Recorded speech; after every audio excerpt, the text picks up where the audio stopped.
mobile order on the app, they will receive a free Egg McMuffin or a free Big Mac for a year. So plan now to be there for the big grand reopening this Saturday, November 9th, 10 a.m. till 2 p.m. at the newly remodeled McDonald's, 1000 East Church Street in Cherryville. Y'all come. It'll be fun. Now is the best time ever to buy an Empire gas log from Today's Pro in Shelby. All display models have been discounted. There's a great selection to choose from. Check out the displays today, all on sale. And it's the end of the pool season. Save up to 50% on remaining pool supplies in stock. And remember, Today's Pro in Shelby for appliance pickup and delivery. See Today's Pro, 1325 East Dixon Boulevard in Shelby. Like them on Facebook, too. Join us for our live Sunday morning worship services on WHS. It's the Sunday morning worship service from Calvary Baptist Church in Shelby, and on WCSL, it's the Sunday morning worship service from First Baptist Church in Cherryville. Our debt to the heroic men and valiant women in the service of our country can never be repaid. They have earned our undying gratitude. America will never forget their sacrifices. Today, AccuTrol Income Tax Service, along with Next and Canvas in Gastonia, salutes in memory Kenny Irvin, who served in the 82nd Airborne, along with Sergeant Blair McCarley of the U.S. Marine Corps. And today we honor Kerry McCarley and Walter Grant of the U.S. Navy. We salute each of you today. This veteran salute was brought to you by AccuTrol Income Tax Service and Next and Canvas, both located at 428 West Main Avenue in Gastonia. DeRisi Power Sports is your go-to for ATV and UTV parts, service, and accessories. And DeRisi is nationally recognized for building race engines and suspensions. They also perform race bike builds. Stop in today and see Santo and Heather DeRisi. These people know what they're doing, and they're located at 4225 Boston Road, Highway 18 in Shelby. Or find them online at DeRisiRacing.com. Or give them a call at 704-538-3512. The willingness of America's veterans to sacrifice for our country has earned them our lasting gratitude. This veteran salute has been brought to you by Marburger, Chrysler, Dodge, Jeep, Ram in Shelby. Our veterans accepted the responsibility to defend our country and uphold our values when duty calls. We salute our veterans, past and present, men and women. This veteran salute is from everyone at Marburger, Chrysler, Dodge, Jeep, Ram, 1310 East Dixon Boulevard in Shelby. Hi, I'm Calvin Hastings, and I want to invite you to join myself along with Jeffrey the Pie Owens as we broadcast live this Saturday, November 9th from 10 a.m. till 2 p.m. during the grand reopening of McDonald's in Cherryville. We'll be there with free door prizes, including tickets to the Southern Christmas Show, free rounds of golf, movie passes, T-shirts, and more. See Large Marge, the Pink Cadillac, along with the Green Machine and the Patriotic Floppy Man. And McDonald's will have special giveaways, too. Plus, the Grimace characters will be there, along with a Hamburglar. There will be photo ops, face paintings, and prizes. And for the first 50 breakfast or lunch customers to place a mobile order on the app, they will receive a free Egg McMuffin or a free Big Mac for a year. So plan now to be there for the big grand reopening this Saturday, November 9th, 10 a.m. till 2 p.m. at the newly remodeled McDonald's, 1000 East Church Street in Cherryville. Y'all come. It'll be fun. Cakes and cookies, toys and gifts. It's the shopping event of the season, the Southern Christmas Show, November 14th through 24th at the Park Expo and Conference Center. Celebrate the 12 days of Christmas, a countdown of Yuletide cheer brimming with festive decor and seasonal magic. Buy tickets early and save at southernChristmasShow.com. Online tickets courtesy of Kraft Body Scan. Let's go to the Southern Christmas Show. Hospice Cleveland County now has a new name, Via Health Partners. It's a new name, but still the same exceptional care. The comfort of their patients is their top priority, and that's why they offer hospice care wherever the patient calls home. Via Health Partners, founded as Hospice Cleveland County, is there where you need them and when you need them. Find out more by visiting the website at viahp.org. Again, that's viahp.org. That's Via Health Partners. Country Countdown USA.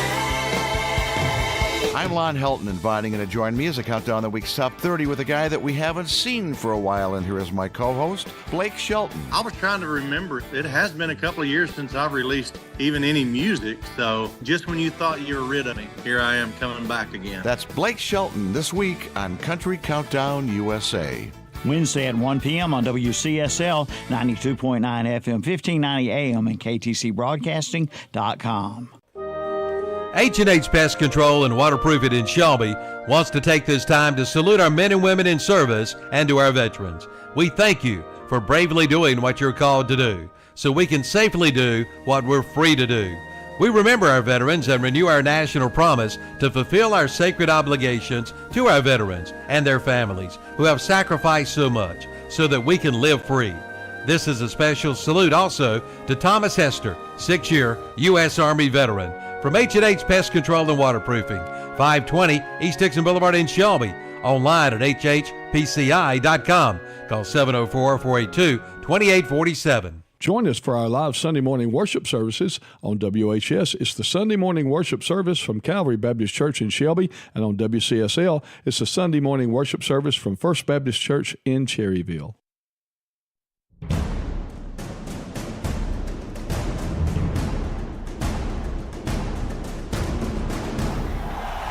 That it?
And good morning. Welcome to another Saturday Morning Sports Talk with Kevin's Tom, Chip, and Terry, and JP always mixing it. We have Kevin at the beach this week, but he is joining us by phone. Can't hear. No, I can't. I can hear You y'all. Can't hear you. Yeah, I JP. can't hear you, JP. You can't hear me? Okay, I don't know what's about that. So, Well, good morning, everybody. Welcome to another Saturday Morning Sports Talk Shock Joxx. We have got 3 of the 4 here in studio. Thank you, sir. Yeah. 3 of the 4 here in studio, getting things organized and gathered together here. Good morning. Tom Cinefani, Terry Reinhardt, Chip Carter, along with John Prather. Kevin Hastings is on site reporting for us down at the beach. We think we should have him on audio. We were going to try to see if we can get him on video here essentially at some point. But grateful to have everybody here with us this morning. Chip Carter, JP, appreciate you getting us started. Shock Joxx Saturday Morning Sports Talk brought to you by McDonald's of Cherryville. We enjoyed some wonderful breakfast this morning. Tom, kick us off. What did you enjoy for breakfast? I had a bacon, egg, and cheese McMuffin and a coffee and, of course, a hash brown. Well, I tell you what, sausage, egg, and cheese McMuffin, and don't forget, big day up here at McDonald's. That's don't right. forget that, people. I'm gonna eat McDonald's again for lunch. I'm gonna go up there and get myself a quarter pounder because Calvin and the gang will be up there. Large Marge, Captain Ron, celebrating the reopening of McDonald's in Cherryville. That's right. So, and I'm currently chowing down. Started a little bit on my sausage and egg biscuit as well. So, again, appreciate Mr. Kuthan and the gang at the McDonald's of Cherryville. Keeping us going in the mornings, getting us started. So, gentlemen, how was your week? Anything exciting going on in your worlds? Well, depends on what day you're talking about. Yeah. You know, you could identify things every day if you're like me, Tom. I don't know about over in y'all's neck of the woods, out in them woods over there in Burns You know, where Yeah, because, you know, Does that anybody urban know where area Burns that is at? West Lincoln's in, there's no trees around that urban metropolis. right. Although y'all have taken a lot of trees out there behind the old football practice field, old middle school soccer field. Y'all taken down all the trees down there Yeah, I to took out build a yourself few. a pasture out there. That's right. That's what they said. But you stole a good one from us. You got Shane McKee out there and said, why are they He's a taking good that? man. Oh man, he's a good one. You stole a He good is. one from us. Ponders, another one you stole Yeah. from us, another good one. Camille saying. Camille saying Yeah, you stole all our good people.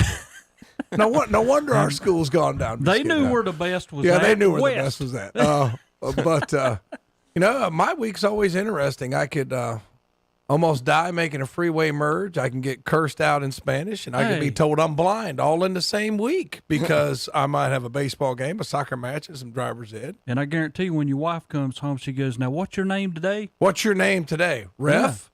Blue?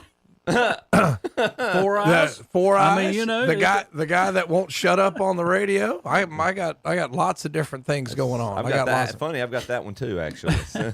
Yeah, I was told that this past week, y'all. We had a little segment last week where I was getting ready to talk about Shohei Ohtani, and I got cut off, and I had all kind of texts. Like, what happened here, man? You never got to finish because of Tom and Chip jumping in and cutting you off. Well, because you're going to say something stupid about Ohtani when he was hurt and he was playing hurt. So you're like, he's terrible. You know, he's the only 50-50 guy in Major League history, right? But he's terrible for some reason. And he's going to start pitching next Terry, year. by cutting you off, we're actually helping you because we don't want it on film forever. how stupid you are about Ohtani. Right. I mean, it's just dumb. Well, guys, I know normally this time of year we would be keeping track of we'd have the big board up and all the different high school football games that took place around the region. Of course, with the rescheduling, realignment, and shuffling around of the schedules due to all the impact of Helene, didn't have a lot of games this week. There's a few. Philip Russ, congratulations, defeated Chase 54-0. Yep. The Crest Chargers defeated Stuart Kramer 50-7. I know the Kings Mountain and North Gaston game. Did you get that score, Chip? I'm gonna pull it up. Those right are now, a couple of scores I got. Once again, it was Crest 50, Stuart Kramer 7, East Rutherford 54, Chase nothing. And there was a game scheduled for today. I think Bandy's and East Burke play today. Okay. Final score last night was Kings Mountain 54, North Gaston 6. Yeah, so some yawners. Nothing really to get excited about. The biggest one that I saw was actually up the mountain. And again, we've talked about it every time since the hurricane, but grateful to see Buncombe County schools playing. But the big conference championship up in Buncombe County, Clyde A. Irwin and A.C. Reynolds, both undefeated in the conference, played last night, and Irwin actually pulled out the victory. Who won between Pisgah and Tuscola? They played last night. Was the battle with Haywood County was last that's last the night? one they always have the great big jackpot in. Yeah. You know? Let me look and see. Let's pull up Pisgah and Tuscola and take a look. But and I know see. a lot of coaches. We spoke of this last week, and I was talking, and you know, every coach, most of them said they're going to be late today or probably tomorrow before they even know. And I tried to tell people, I said, it's like being on a baseball field. It's raining on this side, it's raining on yours, so nobody can prepare early. Right. You know, Yep. so. It was a pitcher's duel for, last night in Haywood County. Final score: Pisgah 10, Tuscola 7. There you so go. That's a close game. So, but no, so not a huge amount of high school football, but a little bit. Again, congratulations to Coach Russ. Great job up there, buddy. Well, the turnaround, what he's done in 3 years is really impressive. So, Well, he brings that energy, that positive attitude, that community spirit. That's all the things I can say about Coach Russ. And that he's bought into the community, and the community's bought into him. And I don't think people realize how important that is at the high school level. Yep. Like, you've got to get your community to buy in. And he does a lot of community outreach things, and it's worked for him over there at East Rutherford, which is a pretty tight-knit community over there. So he was just a great fit. He's a Burns guy. He understands that because our coaches at Burns do understand that as well. So congratulations to him, doing well. And wish you luck in the playoffs. Let's play us. Other than that, wish you the best of luck. That's right, exactly right. No, Tom, you make a good point, and I think I've used this analogy before, and it's a weird analogy because anytime you try to compare cross country to football or track to football, that doesn't really fit. But I'll tell you, to your point about community buy-in, the teams growing up and running in my part in Western North Carolina, the teams that consistently were competitive every year, going to the playoffs, potentially going to the regional and state meets as a team, not just individually, were the schools that had deep middle school teams. They had, and again, you had a mutual cooperation between the younger generations and the middle school programs and the high school programs, and it just fed in. You've got these kids that have gotten involved and been active in it. And you've got these teams that are 15, 20 deep, which is a lot for a cross country team, and you're just feeding them into the high school. So to your point, Tom, it when you get that buy-in on multiple levels, it just helps create depth. It gives you more talent and more folks to help build a program and just positivity. Yeah, positivity. A lot of we didn't do this, we didn't do that. I mean, you even after a loss, you could tell things we can build on, things we need to do better. Mm-hmm. And that's essential for working with the age group that you work with. These aren't grown men. They're still kids. They look like grown men, but they're not. Yeah. So it's a little bit different way you've got to approach those guys. So understanding the psychology of it, I think he does very well. And now he'll sit on the couch. I know he's listening. We appreciate you listening, Coach Russ. And I know you're waiting to see where you'll go. We'll try to pull up the max preps ratings in the 2A. Coach Pruitt sent in that Asheville defeated T.C. Roberson. I don't know whether we mentioned that. No, we had not. I did not mention Asheville Roberson. I do appreciate Coach listening to us. So TCR, thank you, Coach Pruitt. And then TCR, I guess they lost a quarterback, didn't they? Their quarterback came down to Crest, so that's kind of tough. That's Reynolds. That's Reynolds. Yeah, okay. AC Reynolds. Okay. I'd be curious how that Irwin game with Reynolds would have been if the quarterback was still there. Quarterback was still there. Yeah. I mean, it's one of those things where this is the age of the transfer. I mean, it just is what it is. And it trickles down, though. Yeah. I mean, it started in pro football where you got free agency. Then it eventually trickled down to college now. But do you, as coaches, end up as it keeps coming down? And we've already saw it in college basketball with Bennett quitting at Virginia because he's like, this is not me. This is not what I do. I cannot handle when I have to go out here and go get a bunch of people that's transferring from school to school. I mean, In defense of the coaches at any level, I don't care whether it's football, whatever, you spend a lot of time recruiting these kids. Yeah. Mm-hmm. You spend a lot of time. And then you lose them? At Mama's kitchen table explaining why. This is why you need to come to Ohio State. This is why you need to come to Carolina. This is why you need to come to Clemson. You spend a lot of time doing that, and you got a lot invested in the kid. And then the kid after 1 year could say, you know what? I don't like it here. See you later. But on the flip side of that, the coach can do the exact same thing to a kid that they when you got recruited. people like Lincoln Riley that leave in the middle of the night. Lane Kiffin. Kiffin, who's done it many times. Carroll doing the thing. Saban. Yeah. So, I mean, a lot of these guys complaining about the system do the same thing. To me, I would just say that, young man, if you're going to take a scholarship here, I think baseball does it. You might correct me if I'm wrong, but there's a number of year commitment you need to make to the school if you accept a scholarship. Doesn't baseball still do that? I thought if you accept a scholarship, you got to give us at least 2 or 3 years. I know it was like that at one time. They might have changed it. Yeah, in this era, but I would like to see a rule. Okay, you owe me 2 years. Mm-hmm. You can't do the Chip Trainum. Like Chip Trainum was at Ohio State. I think it was at Arizona State. Now he's at Kentucky. Or Uyunglele, he's at Clemson, he's at Oregon State, he's at Florida State. I don't know about, all that. I think that once again, or you get one transfer. You know what I mean? Okay, you get one transfer. And that's it. And that's where it. You got to stay. And if you use your transfer, then you don't have the graduate transfer. Mm-hmm. You only get one. We can't do this because it's not fair to the coaches, but it's not fair to the kid either to lock him in. If he was lied to, when he was recruited, people will tell you Tom, this what or about that. the kids who go to school and end up with, after 5 years, they've been to 4 different schools? I know. That's why I'm saying limited to one transfer. And of course you always got to put the exception, well, exception in this case, blah, blah, blah, blah, blah, if the coach leaves or something like that. But I do think it's getting tougher and tougher in this era, at all levels. All right. That's an interesting point, Tom. Do you put a clause in there in the bylaws or whatever you want to say, or in the rules, so to speak, where you limit to one transfer, but do you switch that to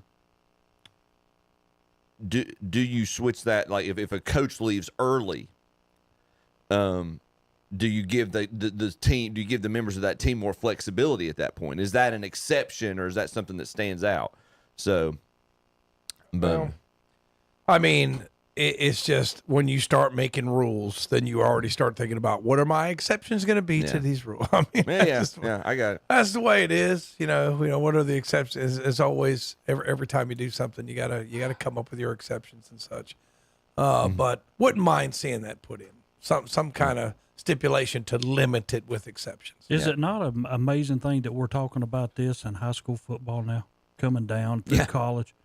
I mean, it's amazing to me that we would even be thinking of this at this point in time. Yeah, but the way the generations are moving and turning. Yeah. Yeah. It's I don't know. I have a hard time not being somewhat sympathetic to the athletes, because we've talked about anytime the coaches have always had that freedom. And I'll be, as a former college athlete, I went to a school, I was drawn by the charisma, the energy, and the overall culture that was established by the coach that recruited me. And so when and my coach ended up leaving before my senior year, but he had brought in a distance coach who fit his philosophy, fit his culture, and that coach ended up becoming our head coach overall. So for us as the distance runners, it didn't change that much, but I could see, and to Tom's point, we talked a minute ago about culture. When you have a coach that leaves or just up and skedaddles for more money, or guy at Washington, I can't remember his name. The guy's at Alabama now. His name DeBoer. I mean, it's I don't want to fault those athletes for reassessing their situation, or a coach that comes in and sits there and says, "Son, we're going to get you active. We're going to make you involved. You're going to be a big part of this program." And they come in as the third or fourth string running back, and they don't see action for 2.5 years. I mean, now Saban was very good at doing that to his players that he brought in. He'd go, "Look, you're not going to see much action this year, but you're going to learn from the people, my juniors and seniors that are in the lineup. And when you get to a sophomore, and by the time you get to a junior, you're going to be our starter." Yeah. But that's telling a kid, your first 2 years, you're not going to play much. Yeah. If you get that agreement, or if that's authentically shared with the athlete, and they know that going into it, I appreciate that, because the athlete can't say they were ignorant. I'm not sure Saban always told that to his players, but I think Saban knew that if you're on my bench, you ain't playing for Auburn, you ain't playing for Georgia, right. Yeah. You ain't playing for Mississippi. Mm-hmm. So I think there's a little bit of that. Like, if you can sort of get them locked down on your bench, then they're not playing against me. I think there's a little bit of element to that, but none of us know what Saban told those kids. I mean, whatever. I will say this: whatever he told them got them to come to Alabama. It did. Yeah. Whatever he told them, he's a master recruiter. My good friend and coworker Tommy Gales, we would go back and forth about this one. He's a great recruiter, but when he start calling him a coaching genius, right, does he have equal talent as everybody else? And now what we know, going back to the transfers, now you can't lock up all that talent. The talent's getting more equitable. Yep. So that's why we're seeing a team like in Indiana. All of a sudden, Indiana's playing very, very well. Yep. I'm sure we're going to see it in basketball too, because now the playing field's a little more equal. Hey, you couldn't play for Alabama, but come to Indiana, we have a spot for you. Yeah. So, like I said, it's in its infancy, and we'll see how it plays out long term. But you talk about the coach of Virginia quitting, Saban. You're going to see more. You're going to see more coaches quit because they can't. Well, if I can't lock down all the talent and win every year, then I don't want to do this anymore. On the other side, you also have unrealistic expectations of your fans, right? These fans think we're going to win 11 games every year. Well, you might not be able to do that, and you might not fire the coach if he's 7-3. Yeah. I mean, because that's what, like, if you go 7-3 at Ohio State, you're getting fired, right? Yeah. You go 7-3 at Alabama, you're getting fired. Yeah. And what fans might have to understand is, because of the new landscape, is like, well, you might have that 7-3 season, which isn't a bad season, but you have to go out to New Mexico and play in some bowl out there, and you didn't have a great season. But it's going to be harder, I think, with players having that option to kind of go when they want to kind of lock up that talent and be dominant. But at the same time, we're still seeing the same teams dominant, but seeing Alabama slip a little bit. A lot of their players transferred. So we'll see. We'll see. Like I said, in its infancy, we'll see what it does long term. So, well, real quick before we take our first break during the show, we'll take a look at NASCAR real quick. Terry, we're heading into Championship Sunday. Oh, at let me Phoenix. tell you something. and we're going to start right off. Last week's race, the greatest thing that NASCAR France and them ever did was stick up for what, was it Reddick that went around the corner? Yeah, Tyler Reddick did.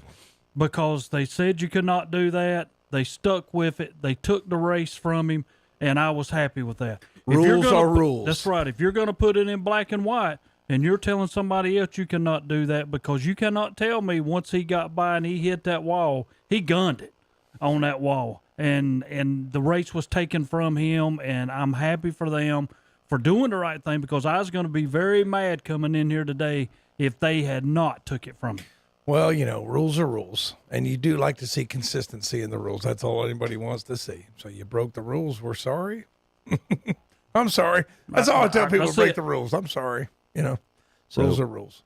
Going to Phoenix, past Great champions selection or to recent choose from. champions, Christopher Bell in the spring of this year. Last year, the defending champion for this race, your favorite, Ross Chastain, Terry, is pulling off the win. And then in the spring of last year, William Byron won. So those are the past winners. Let me see if I can pull up the odds. Any thoughts or And think favorites? of it, William Byron's in this race. Yeah.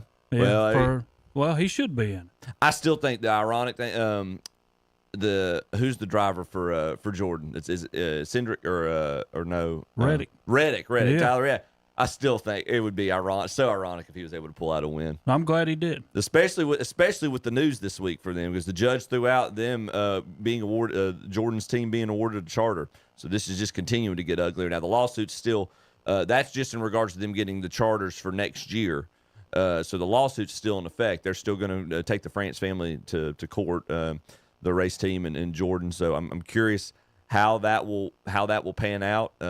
Jordan is probably the one owner with the pockets to go to war with the France family. He might be, but I mean, the last week proved to me they had made a rule, they stuck with the rule, and Reddick didn't make it.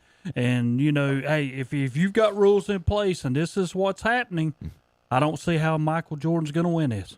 Yeah, well, we'll see. They've got an antitrust lawyer, I think, working with them. So that's curious how that has, again, what the ramifications are going to be, and it's a little different because we saw it. We saw the clip where Childress said he didn't have the means or the funds to be able to really go to war with the Frances. He just had to take whatever agreement they gave him and then signed it.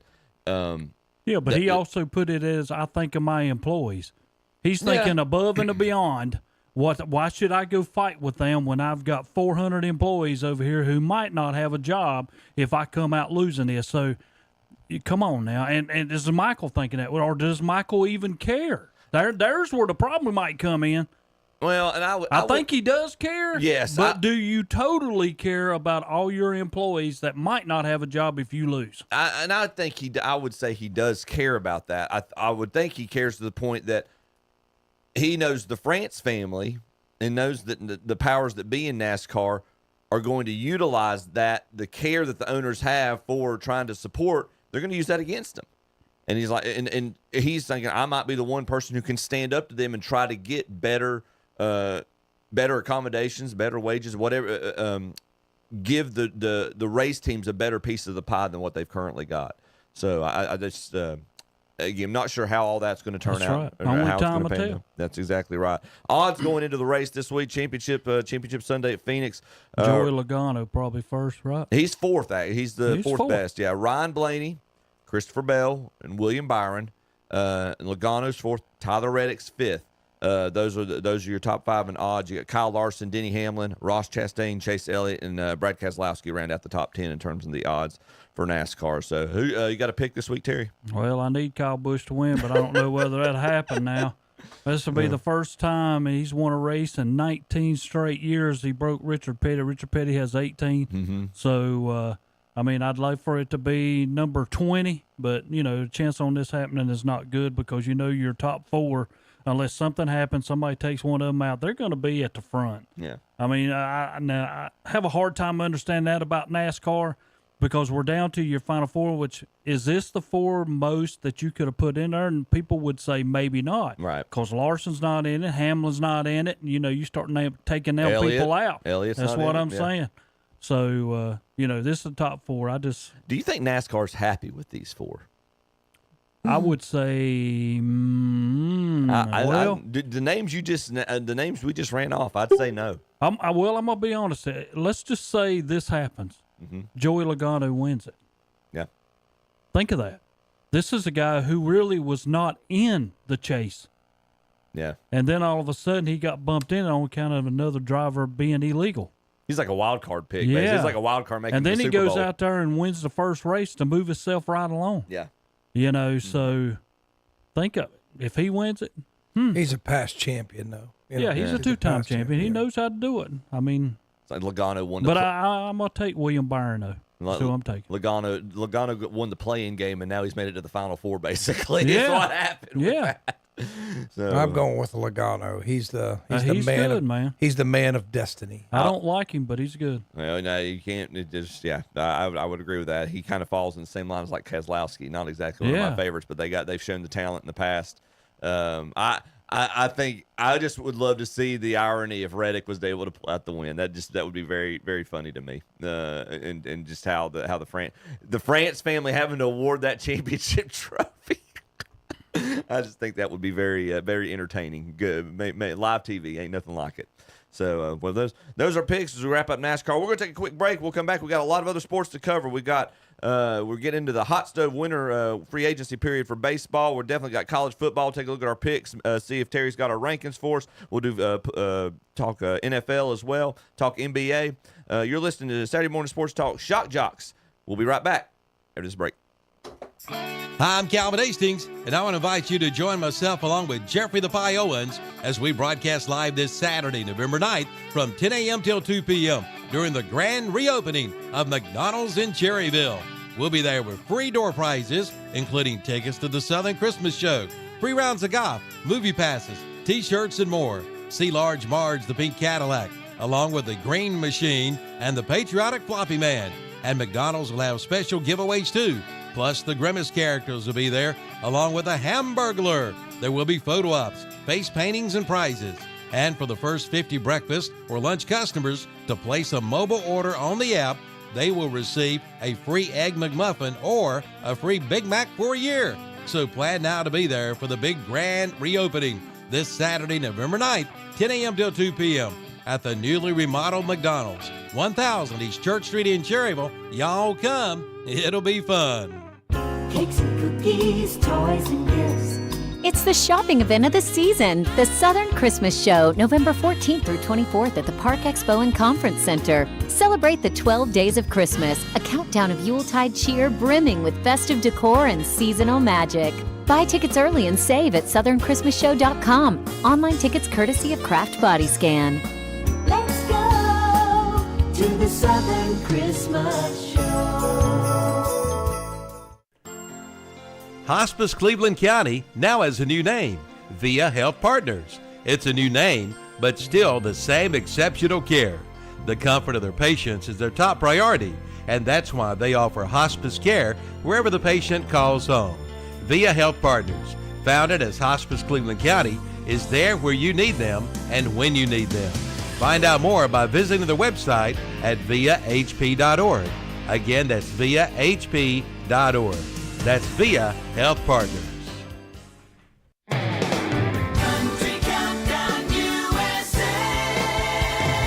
I'm Lon Helton, inviting you to join me as I count down the week's top 30 with a guy that we haven't seen for a while, and here is my co-host, Blake Shelton. I was trying to remember. It has been a couple of years since I've released even any music, so just when you thought you were rid of me, here I am coming back again. That's Blake Shelton this week on Country Countdown USA.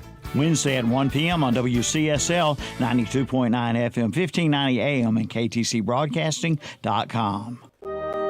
H&H Pest Control and Waterproofing in Shelby wants to take this time to salute our men and women in service and to our veterans. We thank you for bravely doing what you're called to do, so we can safely do what we're free to do. We remember our veterans and renew our national promise to fulfill our sacred obligations to our veterans and their families who have sacrificed so much so that we can live free. This is a special salute also to Thomas Hester, 6-year U.S. Army veteran, from H&H Pest Control and Waterproofing, 520 East Dixon Boulevard in Shelby, online at hhpci.com. Call 704-482-2847. Join us for our live Sunday morning worship services on WHS. It's the Sunday morning worship service from Calvary Baptist Church in Shelby, and on WCSL, it's the Sunday morning worship service from First Baptist Church in Cherryville. And we're back on Saturday Morning Sports Talk with Chip and the gang. Kevin's at the beach right now. Yes. And they're talking about some, they just finished NASCAR. I can't hear them. Okay, well, I hear him faintly. Tom can't hear me, but Chip can, so at least that's that. Yeah, Tom doesn't hear my annoying voice. So That's all right, JP. I appreciate that. If you're coming through on that end, at least the folks can hear you. That's the important thing. Yeah. Saturday morning, Shock Joxx, appreciate you tuning in. Running down some other high school football scores that we've got as well. Tom was kind enough to look up some of these. Fred T. Ford ends their losing streak, which dates back to the COVID season of the spring of 21. They defeat West Iredell 53-52. It is over. Wow. Fred T. Ford. It's over in Mountain View. They got a win, and their losing streak is over. Congratulations to Fred T. Ford. Sorry for West Iredell. They went winless, I believe, on this season. Yeah, West Iredell. No, they had a game last night with Bunker Hill. I don't know whether we've got that one, but they would have the longest losing streak now in North Carolina. Yeah. So, I mean, let me make sure I got that right. It was Ford. They beat West Iredell. Yeah. You're saying West Iredell's playing tonight? No, West Caldwell. West Caldwell. Okay. Yeah. I thought I heard you incorrectly. Sorry. Yeah. So we'll see if West Caldwell now will own that. Longest. You definitely don't want to be the owner of that, do you, Terry? You don't want to be the owner of that. They're probably 2 years away from breaking the record, and Gumby, had 59. Yeah. And Garinger had 55. So you're a long ways from being first or second, but you're, when you start getting within a year or two of that coming around, you start really wondering, or redoing your schedule to put somebody on there that you'd have an opportunity of beating. Yeah, especially with the new schedule starting to come out next year and different arrangements. I grew up with that. Irwin for a while had the longest losing streak in the state when I was in school. When we won, we won our first game, I want to say, as a middle school, and after several years, and they had T-shirts made, and it said I was in the T-shirt. I was there when Irwin won, and my dad and I looked at that and we're like, it makes it sound like that's the only time they're ever going to win. We hope we can right the ship and turn it around. And how about I was there when Irwin broke the streak or something? I was there when Irwin won. Makes it sound like that's the only time they won. But no, it's definitely, it's not a lot of fun to be involved with that. You hope you're never involved with it, or if you are, you're able to turn it around quickly. So, but yeah, thank you. Any other high school scores? Anything else y'all wanted to share? Just the Crest defeated Stuart Kramer 50-7. North Gaston lost to Kings Mountain. Kings Mountain big 54-6. Yep. East Rutherford over Chase 54-0. And I just want to just remember my good friend Chris Cogdell, head coach at Chase. His house was badly damaged in the storm, and he had to move in with relatives. Mm-hmm. Imagine during the middle of football season, you're the head football coach. You've got to move in the middle of the season, move out so, your family has a place to stay. So he's faced a lot of adversity this year. And I know things didn't go for him the way that he had planned for them to go, but he's such a good man and great coach. So better luck next year. I know that this year didn't go your way, but hopefully he'll be able to get that Chase team turned around. Had a lot of success since he went over there. A lot of good teams over there, but just didn't go his way this year. So good luck moving forward. Hopefully he'll get it turned around. Yeah, and Bunker Hill did defeat West Caldwell last night, 51-16. Okay. So West Caldwell with the longest losing streak in North Carolina. And 3 words for West Caldwell: bless their hearts. Yeah. All right, bless their hearts, as we say in the South, which can have so many meanings, but So many connotations. West Caldwell, poor old West Caldwell, they're having a hard time. So, appreciate you guys' research on that and looking to see. Tommy, the Cleveland Cavaliers, 10-0. 10-0. 10-0, baby. Tell me a little. What do you got on this? Well, it's hard for me to keep up with it because I've been busy with all my other endeavors, but I always go home and I'll look at the box score and I'll maybe watch a little bit of the highlights, but it's definitely done by committee. Like last night, I want to say Donovan Mitchell, 12 points. Like, I don't know when he was taken out of that game because Cleveland had a big lead. Yeah. But you're not seeing Donovan Mitchell 40 and then everybody else. Yep. You'll see, well, this one, Mobley had a big game. Jared Allen had a big game. Darius Garland had a big game. They don't have Strus right now. Strus is out with an injury. And really, when you're 10-0, I don't know, I don't know if you want to inject a new piece, do you, Chip? Right, I yeah. mean, it's just like one of those things. It's like, it's not that you're good or bad, but whatever we're doing right now is working. And You're undefeated eighth of the way through the season. That's nothing to shy away about. You just blew out Golden State, who's had a fast start to the season. I like the way the Cavaliers are doing it by committee. They're not reliant. It's like, hey, man, you got to go get 50 or we're not going to win. Right. The Cavaliers aren't like that this year. They can, they got a number of pieces in place and a lot of guys that can hurt you. And they got the Twin Tower. I love Allen and Mobley. And I'll see something on the internet, so the stupid clickbait on the internet that'll say, oh, Cavs considering dealing Mobley. We're considering dealing Jared Allen. I was like, are you guys nuts? What team makes a trade when they've won 10 games in a row?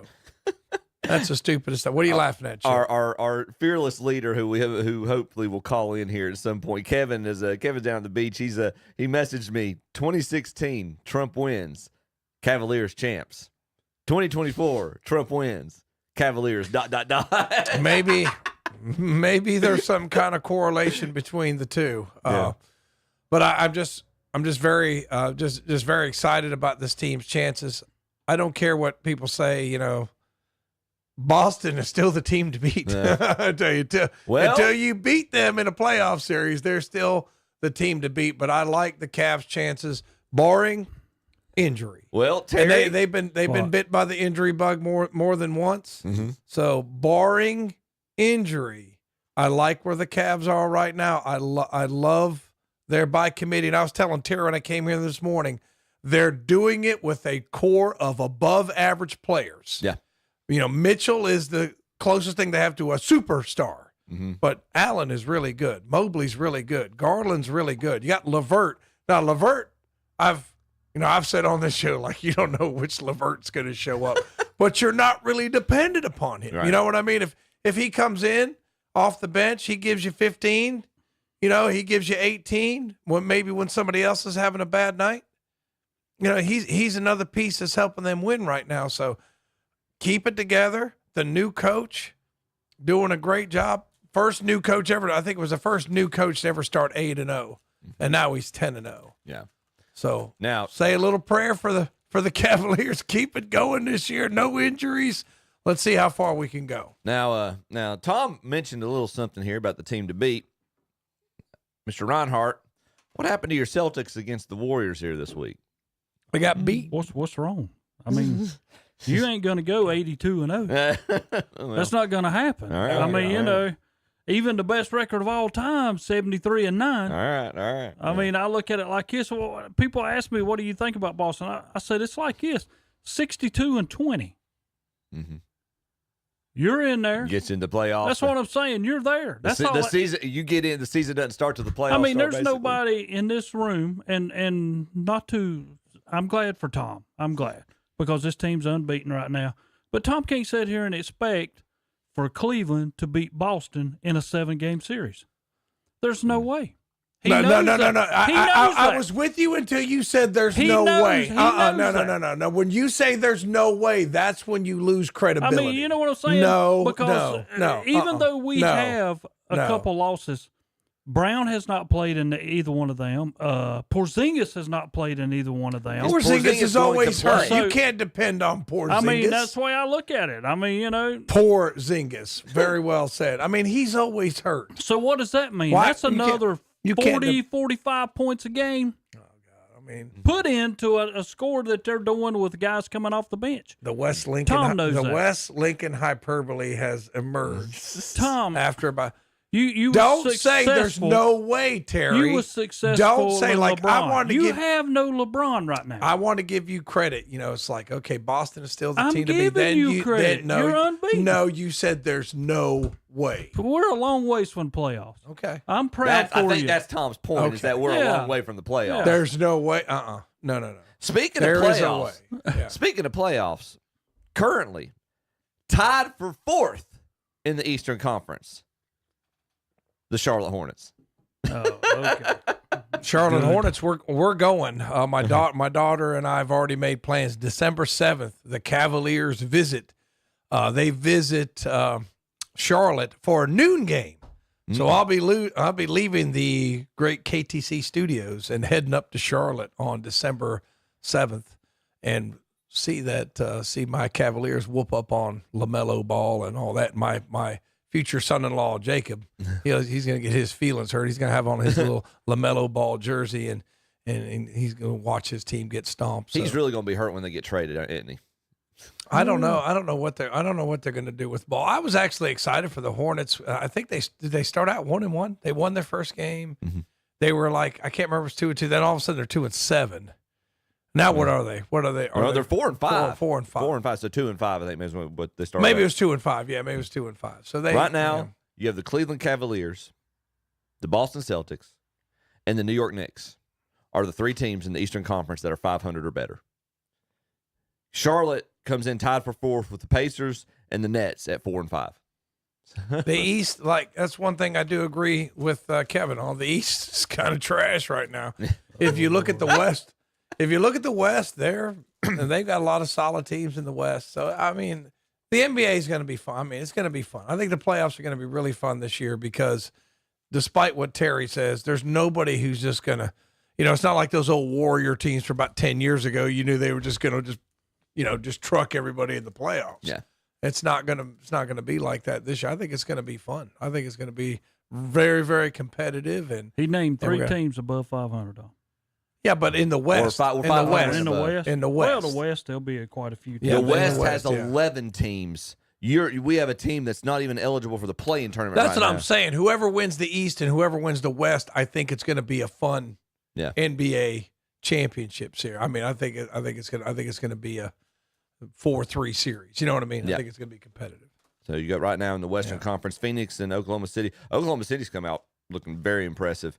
Defense. Yeah, they only lost 1 or 2 or something Correct, like that. yes. Yeah, they and Phoenix are both. But they're young. 8-1. They're young. Well, Chet Holmgren, he's basically manhandling people in the middle, leading the league in blocks. Golden State 7-2, including an impressive win over Boston earlier this week, as we mentioned.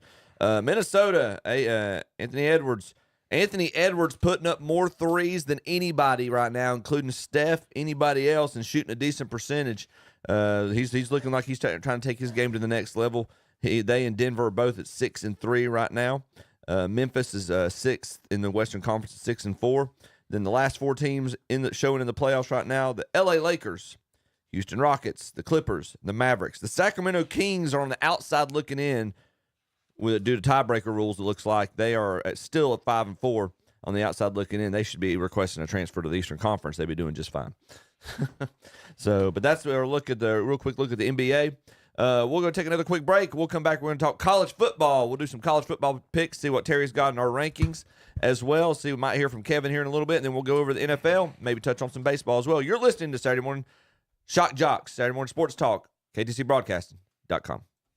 Hi, I'm Calvin Hastings, and I want to invite you to join myself along with Jeffrey the Pie Owens as we broadcast live this Saturday, November 9th from 10 a.m. till 2 p.m. during the grand reopening of McDonald's in Cherryville. We'll be there with free door prizes, including tickets to the Southern Christmas Show, free rounds of golf, movie passes, T-shirts, and more. See Large Marge, the Pink Cadillac, along with the Green Machine and the Patriotic Floppy Man. And McDonald's will have special giveaways too. Plus, the Grimace characters will be there, along with a Hamburglar. There will be photo ops, face paintings, and prizes. And for the first 50 breakfast or lunch customers to place a mobile order on the app, they will receive a free Egg McMuffin or a free Big Mac for a year. So plan now to be there for the big grand reopening this Saturday, November 9th, 10 a.m. till 2 p.m. at the newly remodeled McDonald's, 1000 East Church Street in Cherryville. Y'all come. It'll be fun. Cakes and cookies, toys and gifts. It's the shopping event of the season, the Southern Christmas Show, November 14th through 24th at the Park Expo and Conference Center. Celebrate the 12 days of Christmas, a countdown of Yuletide cheer brimming with festive decor and seasonal magic. Buy tickets at southernchristmasshow.com. Online tickets courtesy of Craft Body Scan. Let's go to the Southern Christmas Show. Memory Lane Antiques and Finds in downtown Krause wants to take this time to salute all the veterans, men and women, those in the service now and those past, and especially those who gave the ultimate sacrifice to keep our country free. A special salute to Mark Baker, who served in the U.S. Army Military Police. We thank you and each and every one of our veterans. This special veteran salute is brought to you by Memory Lane Antiques and Finds, Old Highway 150 in Krause, next to the post office. For over 60 years, Honda Motorcycles of Shelby has been serving this area, and they continue to do so today. Right now, you'll find a good inventory of dirt bikes, plus 150 and up to 450 models of on- and off-road bikes. See the new 2024 Honda Rebel, along with 4x4 ATVs and side-by-sides, including the Pioneer and the Talon, plus gold wings and trikes. And don't forget about their parts and service department. That's Honda Motorcycles of Shelby, 4402 East Dixon Boulevard in Shelby. Online at HondaMotorcyclesofShelby.com. The NASCAR Cup Series goes topside. Green flag goes in the air. Returns to Phoenix Raceway. Oh, Larson's going to wedge it right in the middle of Austin Dillon. Larson will spin to the bottom of the racetrack. Where one driver will forever be known as a Cup Series champion. Around the outside and scoring the win is Tyler Reddick. It's the NASCAR Cup Series Championship. Sunday afternoon at 2 o'clock on Carolina Country WCSL. 92.9 FM, 1590 AM, online at ktcbroadcasting.com. It's leaf pickup time, and Boyd Tire and Appliance in Clover has all you need to make your lawn look great. Blowers, chainsaws, and mowers by John Deere and Gravely. Blowers and chainsaws by Steel, and they carry lawnmower tires too. They also service all your lawn and garden equipment. No matter what your lawn and garden needs, they have you covered. That's Boyd's Tire and Appliance, 124 South Congress Street in downtown Clover, online at boydtire.net. And we're back on Saturday Morning Sports Talk with Chip and the gang. Oh, what college football, JP. College football. Thank you, sir. Dynamite intro. Yeah, appreciate that. Welcome, everybody. Saturday morning, Shock Joxx Sports Talk. Tom Centofanti, Terry Reinhardt, Chip Carter here. Kevin Hastings down at the beach enjoying himself. Might hear from him sometime later on down the road. John Prather, JP, man in the studio for us. Gentlemen, does the winner or does the loser of LSU and Alabama, can they kiss the college football playoff goodbye? Yes. All right, that'd be 3 losses for Alabama, would it not? Mm-hmm. Yep. It would, indeed. I think that's become the magic, like, before is 2 losses. You know, now, like, 2 losses is the kiss of death. LSU's lost 3 losses may be the kiss of death. Here's the problem they talking about. They talking about the SEC having 7 of the top 12. Look, all right, so here's college football. That's not what I saw. Can you put it up there, Chip? I can't. Okay. Let me run this down. We don't need any of that. Here's all right. Here's the top 12 right now. Oregon, Ohio State, Georgia, there's 1. Miami. But stop. Yep. Ohio State will not be the 2nd seed. The best they could do is the 5th seed. Right. Because Oregon. So that's the one thing that a lot of people are confused about. Like, how is Ohio State the 5th seed, but they're ranked 2? You have to be conference champion. You have to be conference champion. That's the Kevin Hastings rule. There's no more. There's no more where you're pretty good. You're probably better than blah blah blah, but you're not a conference champion. Therefore, you can't be one of the top 4. And, I like it. That's kind of the way it should be. Win your league. And if you looked at Ohio State's path when Joel Klatt did his little thing, it was interesting that it's like, yeah, it does look like Ohio. I can't remember who, BYU and Indiana. I'm not saying that's any, but it looked like the number 1 seed had a little bit tougher path than Ohio State at 5. So it's one of you got to see where all the chips fall. But at the same time, we're not there yet, are we? We're this is just the first time it's come out, right? We're not there. There's a lot of football to be played. Upsets can happen. Ohio State's still got Indiana on the schedule. Now, I'm going to tell you, you better watch out. I mean, I know a lot of guys don't like the guy in Indiana because he's cocky and arrogant, which he's producing. To me, it's like to be good at. There's one thing of just being a cocky and arrogant and not realizing you're just a douchebag. But if you're cocky and arrogant and you're good, then I think he's walking the walk right now. So I think he stands a good chance of pulling the upset. Now he's got to go to Columbus and Ohio State offensive line. They made me look dumb. They played much better against Penn State. Now, can they hold us one game, though? Small sample size. Now the new look offensive line's on tape, so we'll see. We'll see if what anybody can do with that. But I think Indiana's going to be a tough out. And Terry would make the argument, well, they've never been there. What have they done before? You're Indiana, blah blah blah. Well, I think there's something to that. I mean, there's something to Same thing with high school football. If you take a team that's been there every year, I'm taking that team over some new team who's unbeaten. Because you've never known. I don't know if I automatically default to picking them, but I think there's an advantage to being familiar with the situation previously. But with an Indiana team, it's got nothing to lose, and that coach got nothing to lose because I'm going to tell you, Chip, he's not going to be at Indiana next year. Well, yeah, fair. He's not going to be at Indiana next year. He might be at Alabama. Yeah.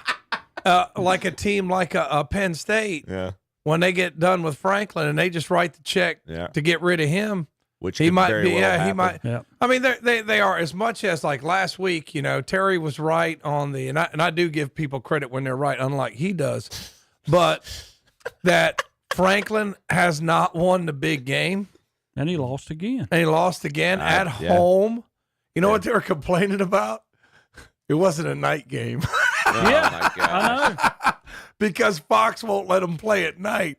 I guess because that announcer, the screaming guy they have on the Big Noon Saturday, because he does the game like Klatt does a good job with the color. But I can't remember the screaming guy. What's the guy's name? I'll have to look at Gus something. Gus Johnson? Yeah. But I guess he's got to get in bed early because they don't play anything after all their big games are at noon. It's Big Noon Saturday. So they were complaining, well, we want it to be a night game. It's like, no. Terry was right. The problem with Penn State is some way Franklin outcoaches himself. How's 44 not get the ball on that goal line stand? How's 44 not get the ball on 4th and 1? I mean, it's a terrible sequence for Penn State. How come you don't have your quarterback go side and make a pass or run? His choice. I'm telling you, man. I don't understand none of that. If 44 is on my team, he's getting the ball. There's 4 plays. He's getting the ball twice. Yeah. I mean, he's getting I don't care what you have to design for him. He's getting the football in that situation. If Penn State ties that game there, but give credit. Give credit to Ohio State. Ohio State was able to do what they couldn't do against Nebraska, run the football. Yeah. You got Junkins and Henderson, and you averaged under 3 yards a carry against Nebraska, whose front is pretty good, but still, Indiana scored 56 on them. Kevin said not to worry, Tom. Alabama, Ohio State, and Notre Dame get automatic bids each year to the playoff anyway. You know what the good thing about him not being here is you don't have to listen to all his whining about elitists.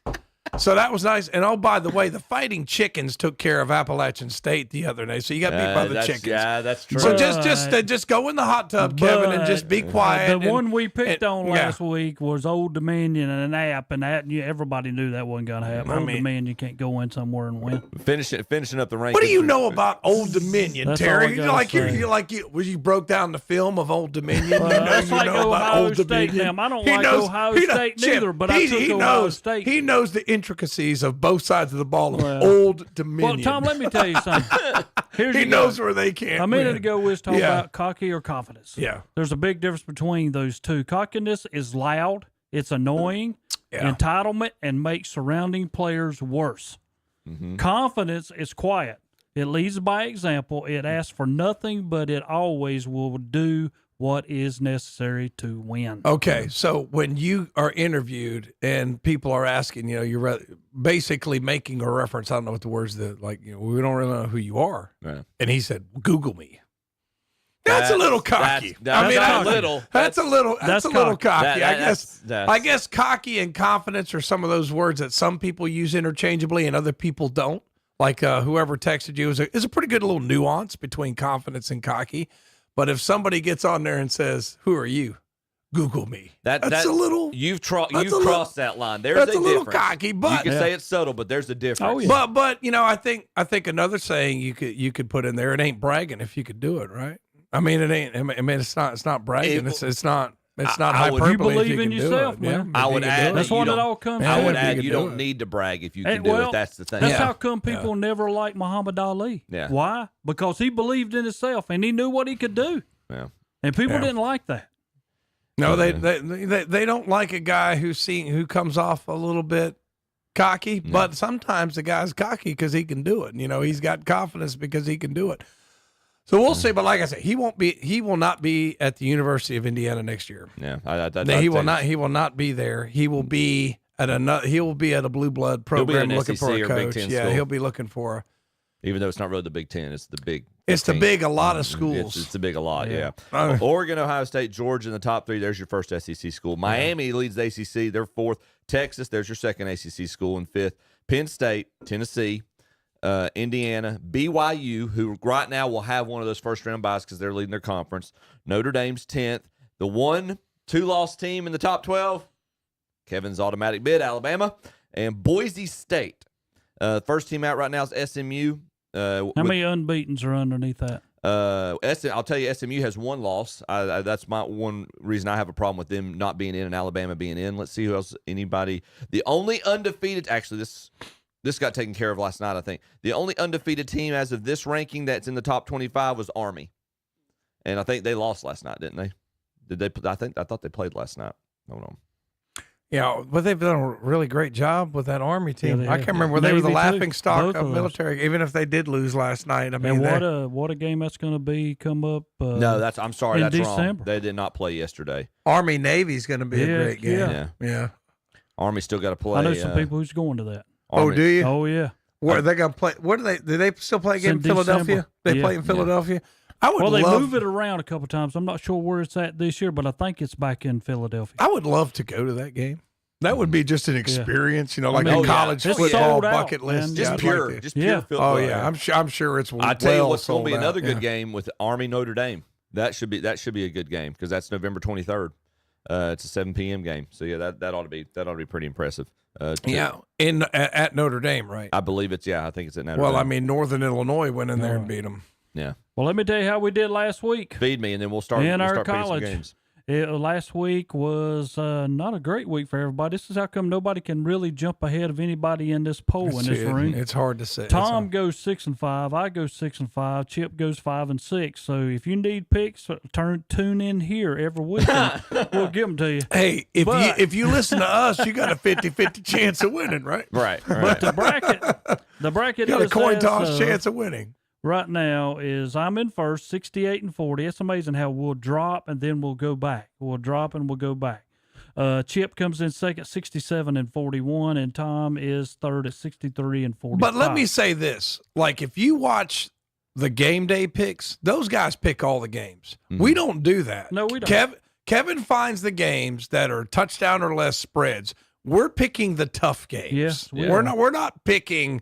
We're not picking Ohio State versus Akron like they do on game day. We're picking the tough games. So the fact that we don't have like 10-0 records reflects the fact that we're not just picking any game. We're trying to give you some insider information on who to wager your bets on, so you can retire early like Terry's going to do.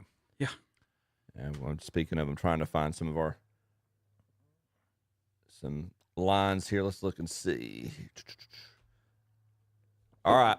First off, and I know. Sorry, guys, I know y'all can't see. All I want to know is why can Kevin get it up there? You're supposed to be. I mean, you've kind of. You're the next guy. In line. Like we've been here for a long time, but the newbie gets to run the show, Yeah. but he can't get the computer to show. My apologies. The things up here, and I know Kevin doubts my abilities in technology, but I'm telling you, your surrogate here, Kevin, is just having a hard time. I failed. He's just having a hard time pulling up the internet there. You're gonna have to show him. You're gonna have to. You know what? You know what? We need to bring back. We need to bring back Hunter, our estranged employee. We need to go to the Whitewater Center, and he'll be at the dog park with a birthday hat on. We need to find him and to get him to train Chip to run the OBS. Yeah. All right, Chip, go ahead. Just tell us, Chip. I've been exposed. First of all, what side are you on? What side I'm on are ESPN. you on? I'm on ESPN right now. Okay. All right. First off, let's look. Georgia versus Ole Miss. Number 3 Georgia versus number 16 Ole Miss. Georgia favored by 1.5 right now. This is at Ole Miss. Georgia having to go play Lane Kiffin.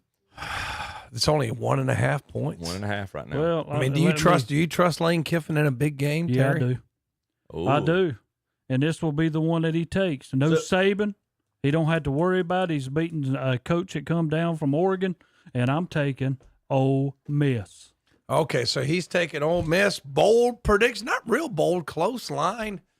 I don't trust Lane Kiffin. I mean, he looks like a shady guy selling used cars in downtown Charlotte. Georgia is battle tested. They beat Texas. They beat Alabama. They're going to beat Lane Kiffin today. They're going to. I mean, he's got a soccer name anyway. Lane.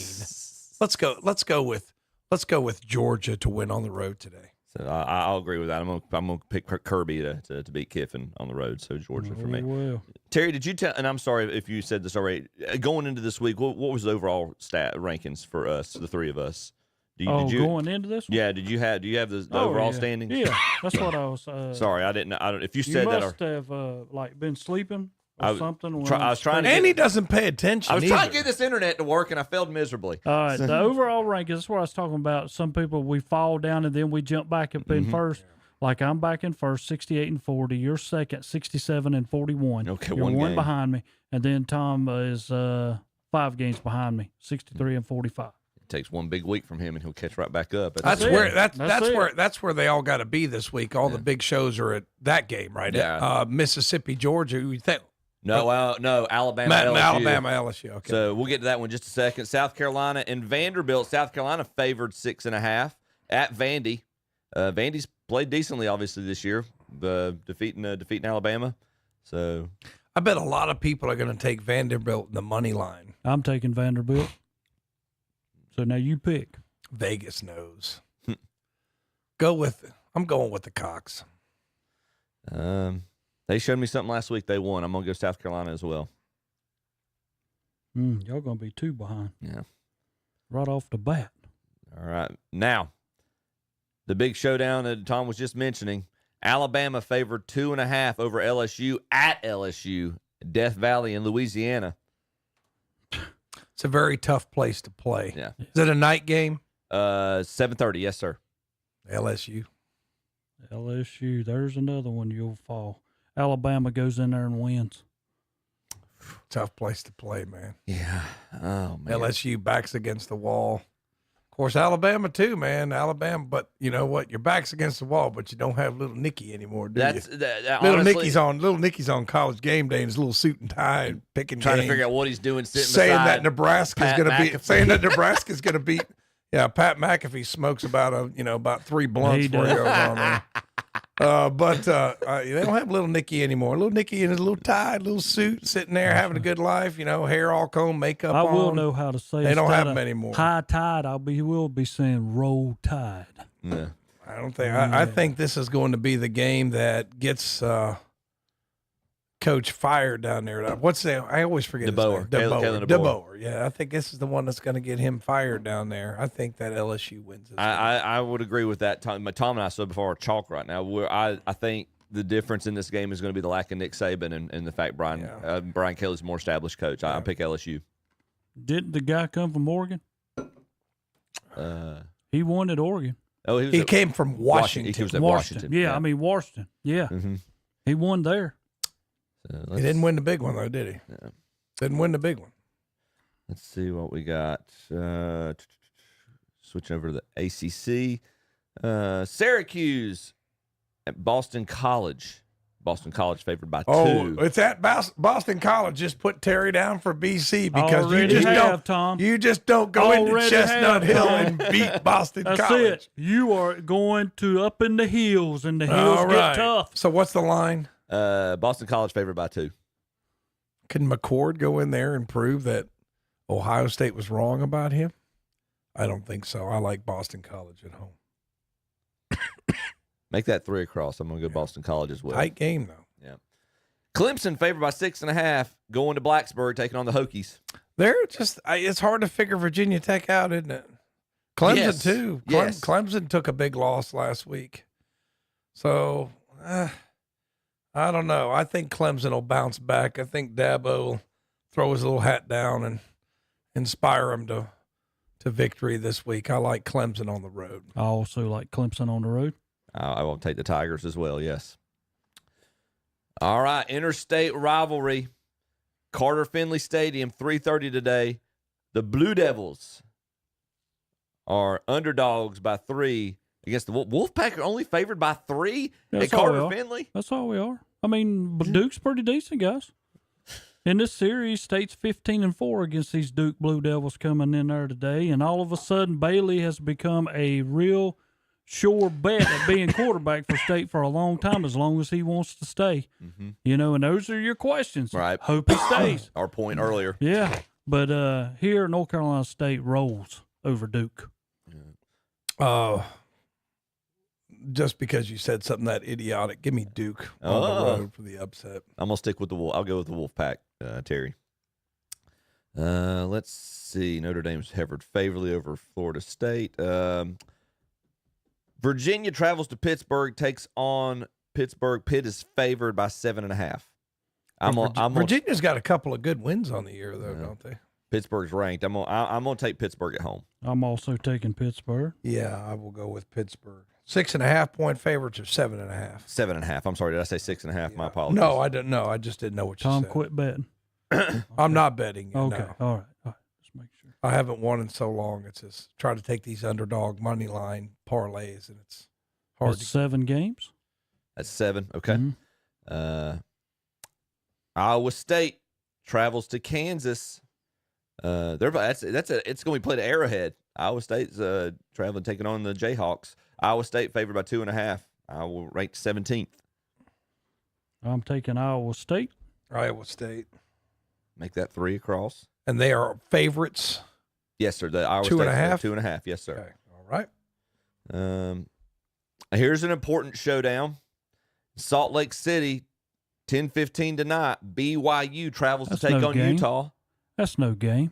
Undefeated BYU going into that little shalote place of Utah. Only favored by 3. And Utah 4-4. BYU is in Utah. You know what I'm saying? But Utah, like 4-4, supposed to have been top of the cream of the crop this year, have fallen like a rock. They've had quarterback issues. I think Utah's quarterback's been injured. BYU wins. What's the line? BYU by 3. Yeah, I like BYU. I'll take them as well. Yep. Of course, I don't like taking road favorites. Yeah. Road favorites get you in trouble. Let's see. We'll come back to that in just a second. I want to look at one other thing here for.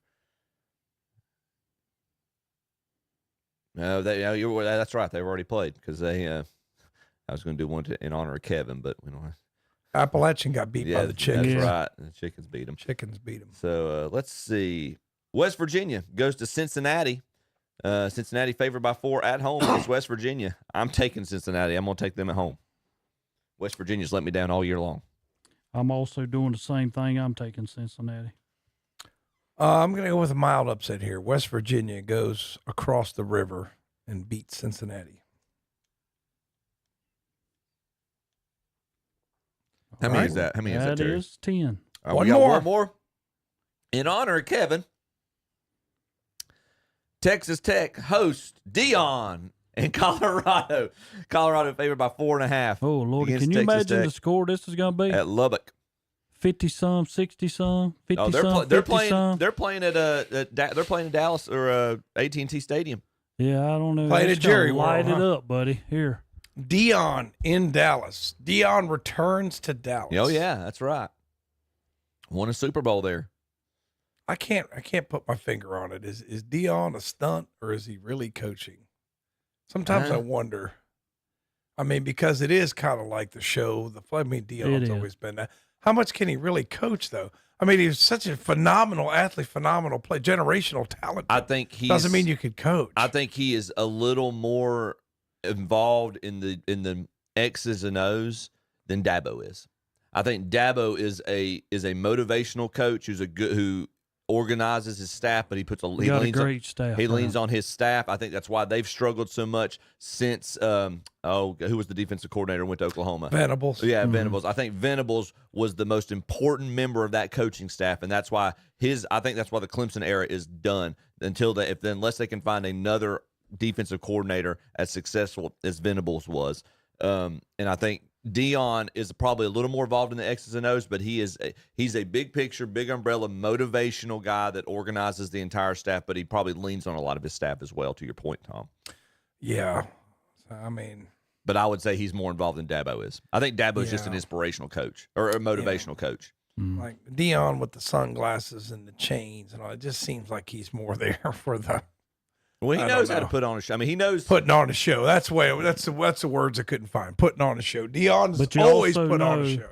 In this game, Dion's bringing a team that can score. Yeah, and that's what Texas Tech does. They score. We've touched on it, guys. They've got 2 top 5 prospects on that team. Yeah. I mean, and one of them's playing both ways. And you're going into Jerry's world. You think Dion's not going to underperform? No, he's going to perform. Colorado wins. Yeah, I like Colorado. Even though they're on the road here. I don't want to go 3 across, but I agree with you. Let's go Colorado Buffaloes. So that's 11. Got it. All right. We'll come back. We're going to talk NFL, and we'll do some picks here. You're listening to Shock Jock Saturday Morning Sports Talk, KTCBroadcasting.com. Hi, I'm Calvin Hastings, and I want to invite you to join myself along with Jeffrey the Pie Owens as we broadcast live this Saturday, November 9th from 10 a.m. till 2 p.m. during the grand reopening of McDonald's in Cherryville. We'll be there with free door prizes, including tickets to the Southern Christmas Show, free rounds of golf, movie passes, T-shirts, and more. See Large Marge the Pink Cadillac, along with the Green Machine and the Patriotic Floppy Man.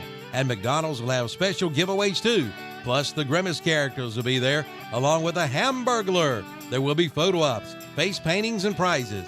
And for the first 50 breakfast or lunch customers to place a mobile order on the app, they will receive a free Egg McMuffin or a free Big Mac for a year. So plan now to be there for the big grand reopening this Saturday, November 9th, 10 a.m. till 2 p.m.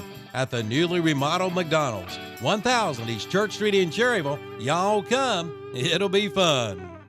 Here comes Duke. He's got it! Touchdown! Down he goes! Attack the day.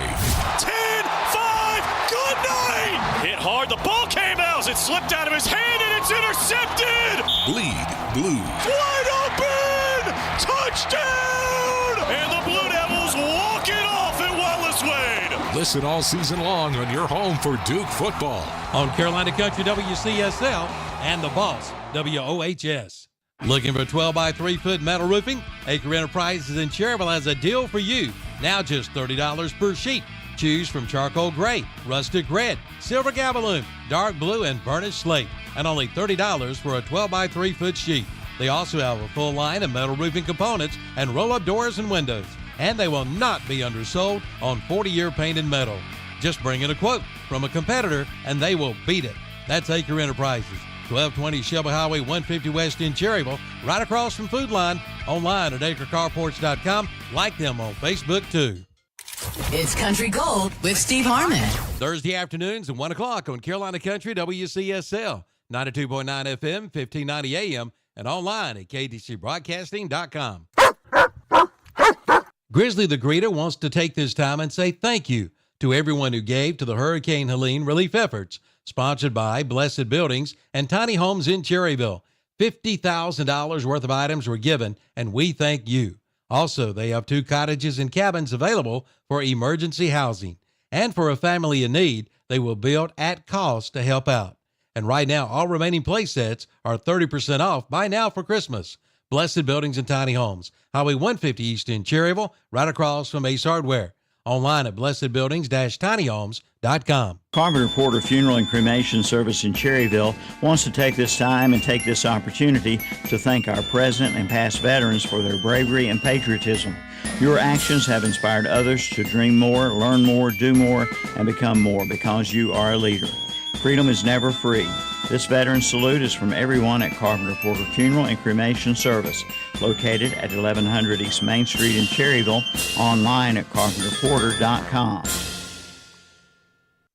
And we're back on Saturday Morning Sports Out with Kay with Chip and the gang. They're talking some more sports. NFL. All right, before we get into NFL, I want to remind everybody, 10 o'clock, Calvin, Captain Ron, Large Marge, everybody's going to be at the grand reopening of the McDonald's here in Cherryville. So come help them celebrate the grand reopening. Get yourself, you know what, I might get in touch with my feminine side like Kevin does and get myself a smoothie. How about that? Hey, I might those get myself a smoothies smoothie. look good in the morning. I will rock one of those. I'm going to sit here and be quiet. What I like from McDonald's, though, is a quarter pounder with cheese. I think I'm going to get a man's meal, a quarter pounder, and a large fry. I think that's what I'm going to get. Give me the 2 cheeseburger meal, man. I feel like I get 2 meals in one with Yeah, that. two cheeseburger meal is also pretty good. Give me the barbecue sauce. I like to dip my cheeseburger. I go with my dad was talking about how with cheese and he's not supposed to eat them, but he says, you know what? Every once in a while, I just go in there and get some of those McDonald's fries. Oh They're so gosh, good. yes, absolutely. I mean, they're always been the best. Jim French Gaffigan fries. does a whole routine on McDonald's fries for crying They're out loud. good. It's They're good. So go see Calvin, Captain Ron, Large Marge. I'm sure they'll have some giveaways and some prizes and things like that. So go see them. McDonald's of Cherryville. All you have to do is go up here, 150, about 2 miles from our studios. It'll be up there on the right. Yeah, I appreciate their support as well on Saturday mornings, getting us awake with our breakfast. Appreciate again, Mr. Kuthan and the gang, all their support. Go out and support them. The grand reopening McDonald's of Cherryville here in town. Calvin and the gang will be out there. It'll be a grand old time. So be sure and check that out. All right, NFL, gentlemen, I think we're well past the halfway point in the season at this point. So trying to look and see at each of our teams, and I tell you what. It's not much to look at right now for our quote unquote teams that we're rooting for. I guess I'm a hometown team, but the Panthers obviously are. If they're not the laughing stock of the NFL, they're close to it. I am a Mahomes fan, so that kind they of won last week, Chip. I know. Can they do 2 in a row? And to laughing stock of the league. That'd be the team that I'm representing today. You got a quarterback who does TikTok videos about the best fast food restaurants. And there were some Browns fans after they beat the Ravens. Maybe we could make the playoffs. I said, are y'all on crack? Y'all have lost your minds. I mean, it's just like this. You know, I'm glad they didn't fire sale. Of course, there's all kinds of clubs. They're going to trade Ward. They're going to trade Garrett. They're going to trade. You know. No, you keep those pieces in place. Yeah. But still, just remember, laughingstock, you gave away 3 number 1 draft choices. There's your defensive end. There's your starting left tackle, right? There's your wide receiver. What else? You know, some more pieces you could have had. Instead of you got this piece of, we're not going to say, who, you know, gets suspended, gets trouble, gets injured, and when he's healthy, he can't play. Yeah. So, I mean, it's just like one of these things where, you want to talk about laughingstock? The Herschel Walker trade just got replaced, dude. Oh, this is the worst trade in the history of the NFL, it's not even close. It's not even close. No, you couldn't say that, Tom. It's second. It'd be second. I don't know, because after that trade was made, you got to think about how the other teams did, and Dallas went on to win 3 out of 4 championships. That trade ended up working out pretty well for Dallas. But look at Houston. I mean, they were a playoff team last year. Yeah, but if they come up and win a Super Bowl, then you got to say, they got an argument because you know Dallas did use that trade to build a dynasty. Well, you know, it remains to be seen. You know, Houston's got some nice pieces with Stroud and Nico Collins. Nico Collins out for the year though, isn't he? Yeah, I think so. So he's out for the year. But I'm just telling you, man, it's just, you want to talk about a disaster that trade is going to be a disaster. And it's kind of funny how all the behind the scenes try to, who to pin this on. Yeah. But you can't give up your draft capital. And we're like Cleveland, like all the podcasts now are like, who are going to draft next year? It's like, it's really sad when you're like kind of dead in the middle in the year and you're talking about your draft picks. Yeah. I mean, it's depressing. It's terrible. We haven't even taken 2 embarrassing beatdowns from Pittsburgh yet, which those are on the horizon. And the newest clickbait about Cleveland is they're going to get Justin Fields because he'll be a free agent at the end of the year. And that could be like, if something like that, you need, because you're in salary cap Hades because of Deshaun. Like, don't forget that. Not only giving up your draft capital. Yeah, you don't have any flexibility. And I'm sure destroying the locker room. You got to pay this guy. Well, you made a deal with the devil. We talked about this last year because of all the success Flacco had with him. And I'm like, and I made the devil's advocate argument, do you try to keep Flacco? But you're like, you made the point, and I don't necessarily disagree. You've invested this much money in this quarterback. I don't care. You don't. The fan base. You don't let fans make the decisions, man.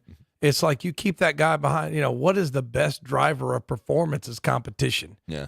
I mean, your two backups were Jameis. He's not what he was, and he's not that good. And then you've got DTR, who's young. Yeah. He's got some athleticism. You can do some things like they do some read option when he's in the game. He can do some things that your other guys can't. But look, you took away the competition. I think if Joe Flacco's there, it's like, look, son, if you don't perform by week 2 or 3, Flacco's coming back in. Yeah, and he kind of fits that, play action, drop back. They like to run a lot of 12 and 13, run the football, go under center. Flacco was your guy for that, and Watson's not really – he didn't fit the system.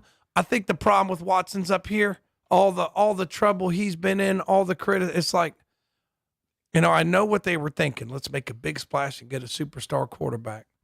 I'm just telling you, man, it blew up in something, and we were a playoff team – starting to be, relevant again, won a playoff game not too long ago, made the playoffs, and now it's a dumpster fire because of this trade. Could there be an argument to be made that I think we could all agree in the past decade and a half that professional football has veered more towards offense? It's been the emphasis. But then why isn't the scoring up, Chip? Why are there so many? Why seriously? Look at the scores of the games. Yeah. Now, you can find 35-34 that, right. Cincinnati Ravens. I mean, there's been some high-scoring games, but I've also seen a lot of games where there's not a whole lot of points scored. They're in the, the teens or the 20s. So when you say geared towards offense, like, what do you mean by that? Like, well, we're going to focus on putting the offensive pieces together and then worry about defense later? I would say my point – not necessarily that. I would say my point is that offensive players are being protected more, right? The how quick they are to call roughing the passer, all the targeting stuff. I guess the safety of offenses, and I think it emphasizes even more that a quarterback is probably the most important position, not just in football, but maybe just in sports. Period.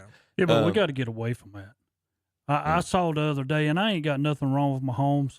I saw him do like he's going to toss the ball to somebody, pull it in. He's on the sideline. He's not going out of bounds. And then next thing you know, he's gone for like 15 more yards down the sideline because every defensive guy's scared to hit him. Yeah. Not only do you get a penalty, you get fines. Yeah. I mean, that's crazy. Mr. Goodell's going to send you an email saying you owe $50,000 to the league. And I agree with that. If you're going to especially once he's outside the pocket. There's got to be a point where he's no longer defenseless. They has to be. If he's in the pocket, I can see, well, you go on his knees and he's defenseless. I get it. You land with your full weight on top of his sternum. Yeah. I get it. I don't get this, like the quarterback slide rule. Yeah. I mean, like, I don't care. Unless it's blatant that he's like bend down and somebody comes and clocks him. Yeah. If you're coming up on him and then he goes down and it's bang, bang, all right, sorry. If your momentum's carrying you towards him before he is on the ground, yes, I agree. I really hate the slide rule in football because it is slanted so much towards the quarterback, and it's just not fair. It's people don't realize how fast that stuff is happening in real time. Yes, true. That. I mean, it's It's like, oh, he went down, he hit him. It's like, look, you play football.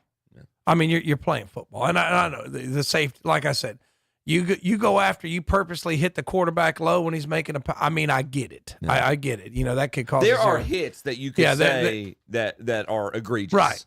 Yeah. I mean, I think of like back in the 80s remember when the Packers defensive lineman picked Jim McMahon up and slammed him down and stuff like that. Yeah, I mean, okay, I get all that, but when you've got a quarterback who's running the football and now you're scared to tackle him and he's taking advantage of that, I just, and it's not just Kansas City would suffer if Mahomes goes down. The NFL does. Well, that's the point. I mean, you're hurting the game. Like if you have a cheap shot against Pat Mahomes, you're hurting the game of football, and I get that. But at the same time, you got to let the guys have a chance. Give him a chance. How are you hurting the game of football? Well, because he's a draw. He's a draw to the game, Terry. It's like when Joe Namath played. When Joe Namath came back from all those injuries, the guy said, we didn't slam him on the ground. We would just kind of take him to the ground because you're hurting the game. NFL's not as good without Joe Namath in it. Yeah.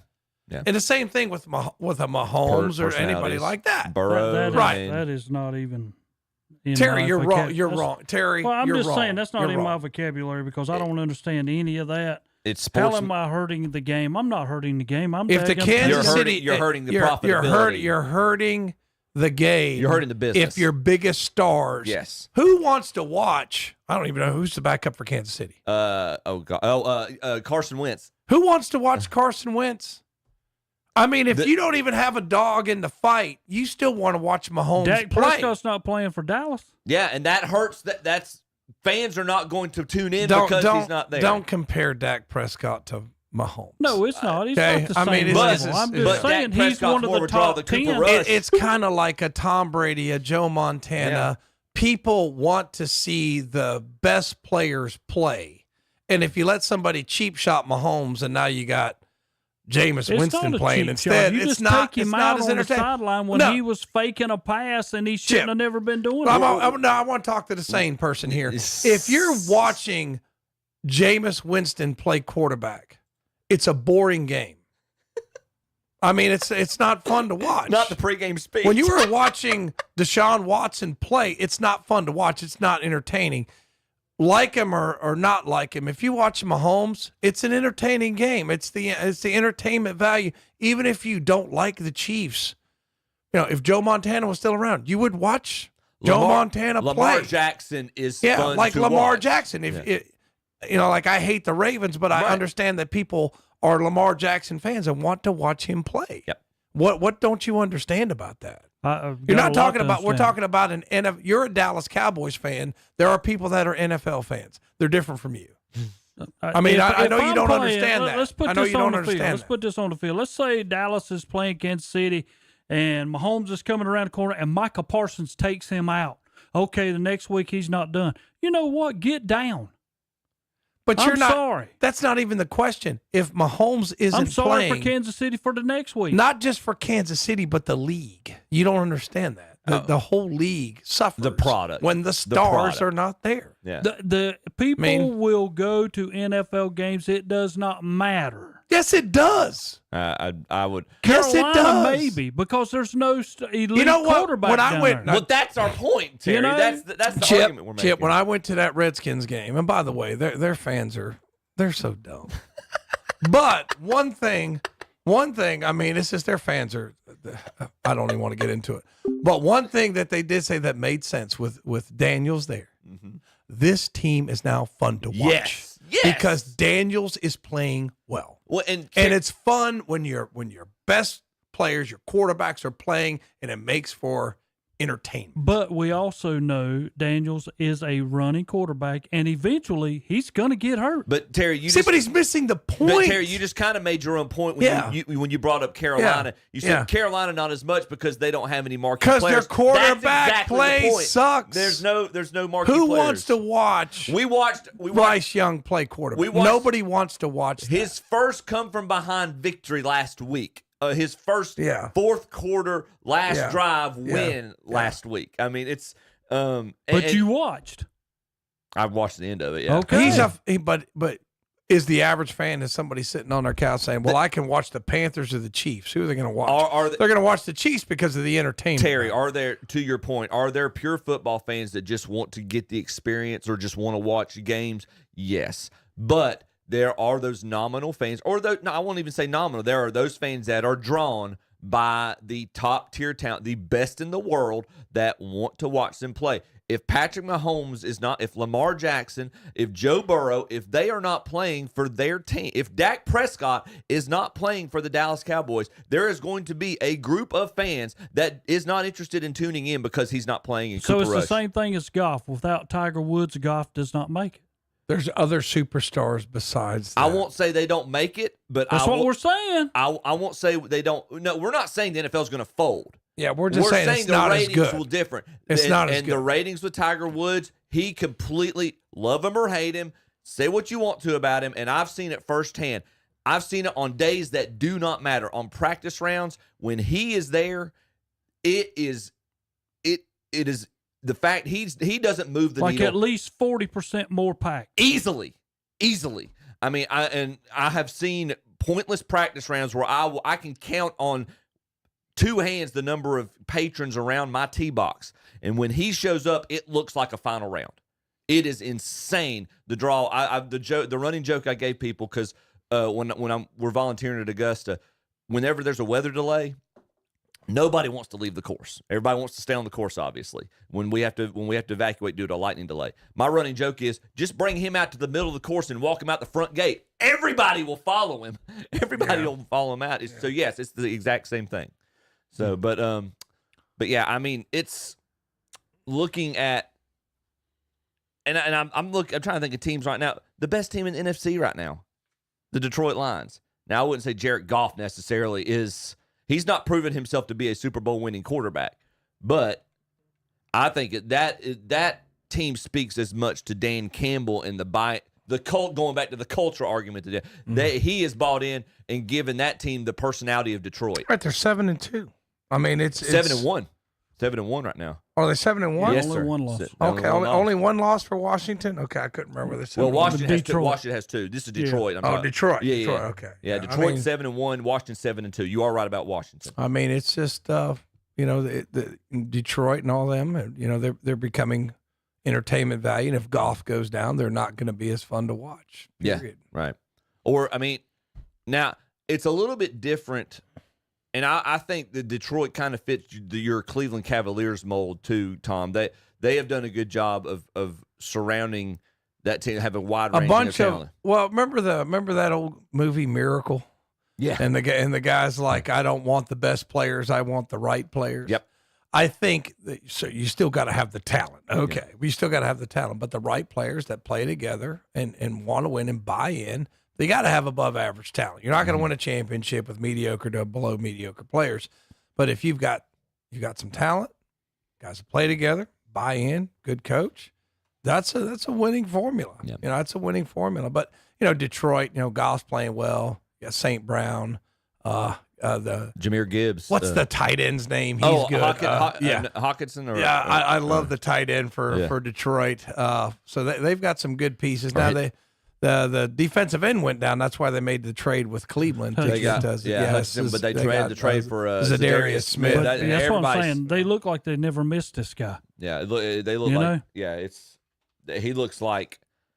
And I'm sorry, Hawkinson's with the Vikings. That's a big faux pas that I'm getting the divisional rival tight ends mixed up. But yeah, no.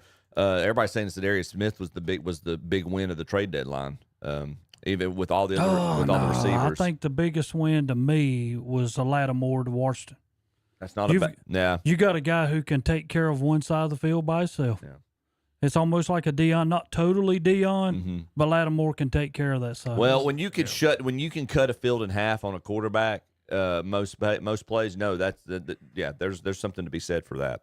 So, all right, we're going to take one last break here. We'll come back. We'll do our picks for the NFL for this week. You're listening to Shock Jock Saturday Morning Sports Talk. We'll be right back after this break. Hi, I'm Calvin Hastings, and I want to invite you to join myself along with Jeffrey the Pie Owens as we broadcast live this Saturday, November 9th from 10 a.m. till 2 p.m. during the grand reopening of McDonald's in Cherryville. We'll be there with free door prizes, including tickets to the Southern Christmas Show, free rounds of golf, movie passes, T-shirts, and more. See Large Marge, the pink Cadillac, along with the Green Machine and the Patriotic Floppy Man. And McDonald's will have special giveaways too. Plus, the Grimace characters will be there, along with a Hamburglar. There will be photo ops, face paintings, and prizes. And for the first 50 breakfast or lunch customers to place a mobile order on the app, they will receive a free Egg McMuffin or a free Big Mac for a year. So plan now to be there for the big grand reopening this Saturday, November 9th, 10 a.m. till 2 p.m. at the newly remodeled McDonald's, 1000 East Church Street in Cherryville. Y'all come. It'll be fun. As our economy gradually reopens, remember to support local. Know you're doing the right thing and stay proud. Be a part of the greatest comeback of all time. Shop local with whatsupshopper.com, Carolina Country, and The Boss. Don't miss the Yamaha Let's Ride sales event at Full Throttle Power Sports in Gastonia. Now financing as low as 5.99% on 36 months with approved credit, and save up to $3,000 on the off-road Kawasaki motorcycles. And choose your Suzuki 800. Lock in your rate and jump on a new Kawasaki 800 with financing as low as 1.99% APR for 36 months at Full Throttle Power Sports, 100 Indian Walk in Lowell. Online at ncfullthrottle.com. Wrap it in red and check out the Red Hot Buys this month at Ferguson Ace Hardware in Cherryville. See the Stanley 30-ounce tumblers. Cook out with a new Blackstone outdoor grill.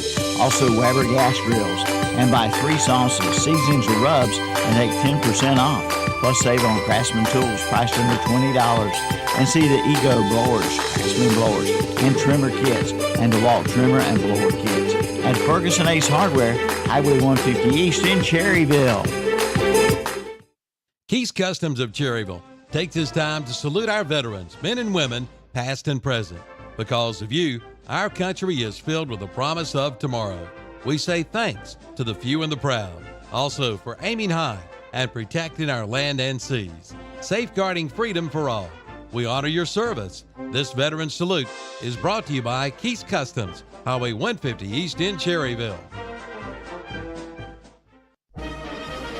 Our debt to the heroic men and valiant women in the service of our country can never be repaid.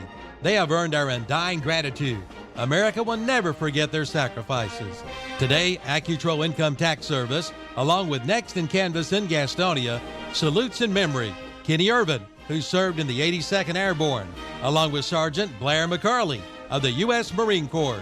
And today we honor Kerry McCarley and Walter Grant of the U.S. Navy. We salute each of you today. This Veteran Salute was brought to you by AccuTrol Income Tax Service and Next and Canvas, both located at 428 West Main Avenue in Gastonia.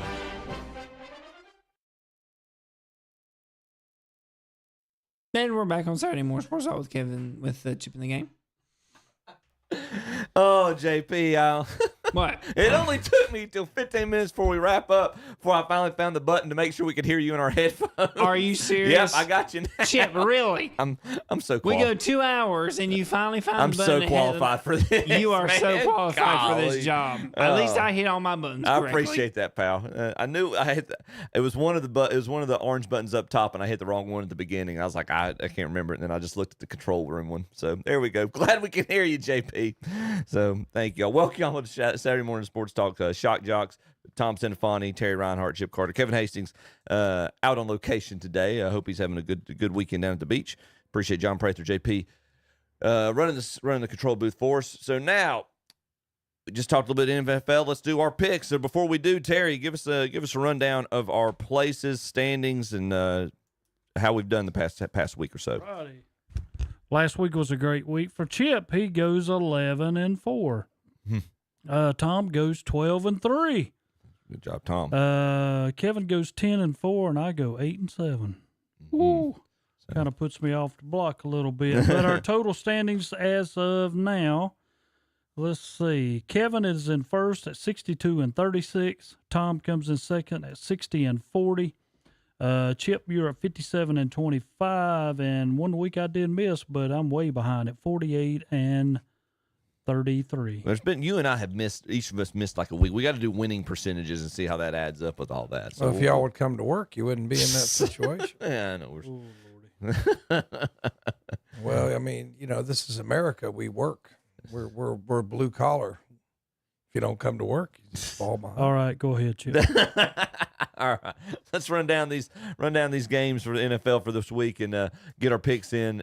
Speaking of, Kevin's not going to have picks this week, so what do we do about that? I mean, that's how it works. That's right. If you want to pick, as he says, I remember Terry was here and left early. And and I didn't get Chip had a baby, for crying out loud, and he wouldn't let him pick. That's right. I think I texted my picks in, and you were but you were told allow no. it. Ixnay on the pick. So if you wanna sit in a hot tub and sip champagne, you don't get to pick.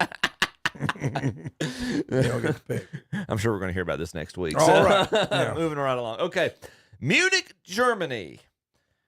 You think that'll inspire and fire up the Carolina Panthers as they are hosted as the home team?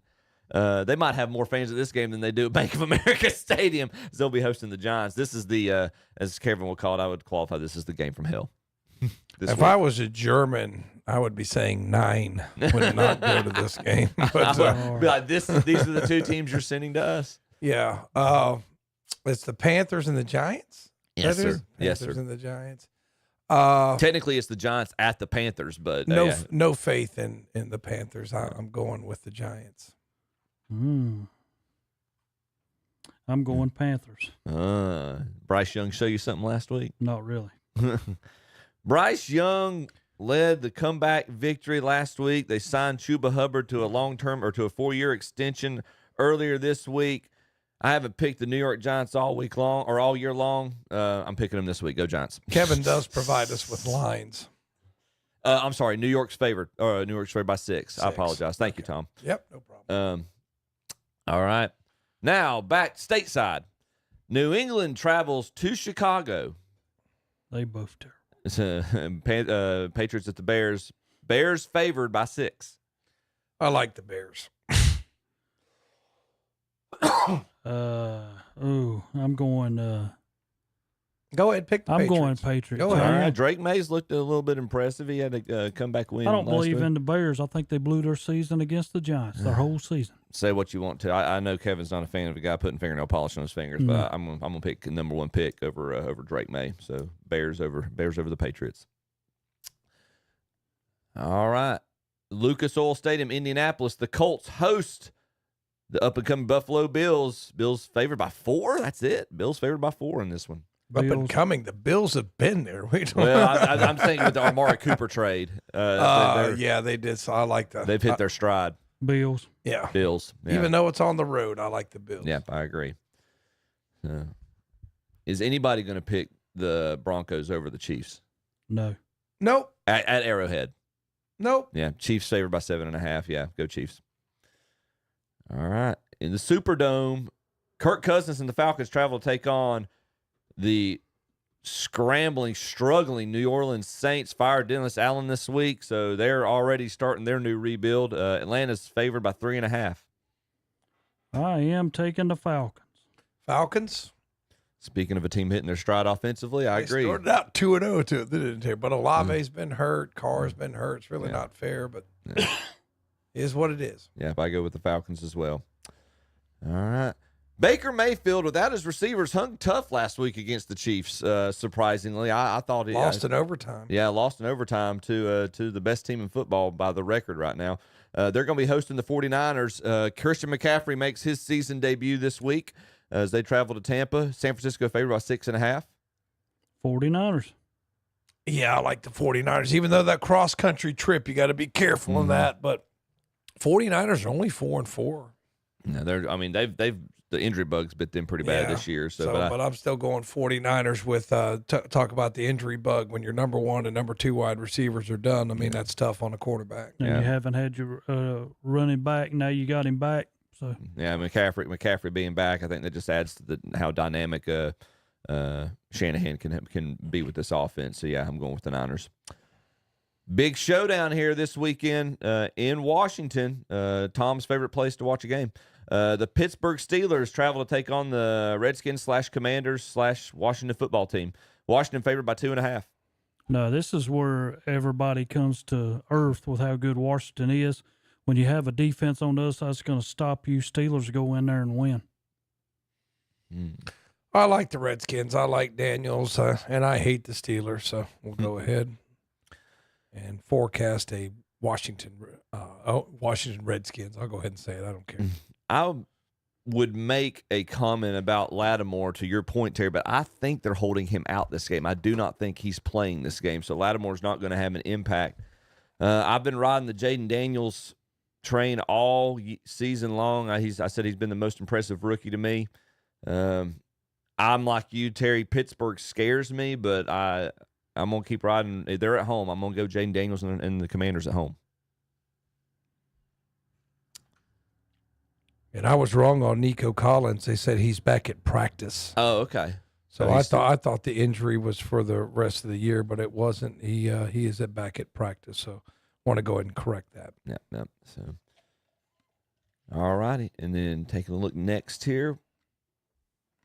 In Jacksonville, the Vikings head to Jacksonville. I do not believe that Thor is playing. Lawrence is not playing. Yeah, either. Trevor Lawrence is out. Minnesota favored by 6.5. Yeah, Vikings. Yeah, Vikings. Vikings all the way, yes. Even though Lawrence has not really played as well as they're paying. Who's his backup? I don't know. Not sure about that. I'm curious. We'll have to do some research. Moving right along. Big win last week for the Chargers. They'll be at home. They're hosting the Titans. So Will Levis is supposed to be back in the lineup, I believe. Chargers favored by 7.5. I do have the Chargers. Yeah, Chargers looked pretty good against Cleveland last week. Yeah. I mean, everybody looks good against Cleveland. So, so yeah, well, I think we're going to choose the Chargers across the board on that one. All righty. Dallas with no Dak.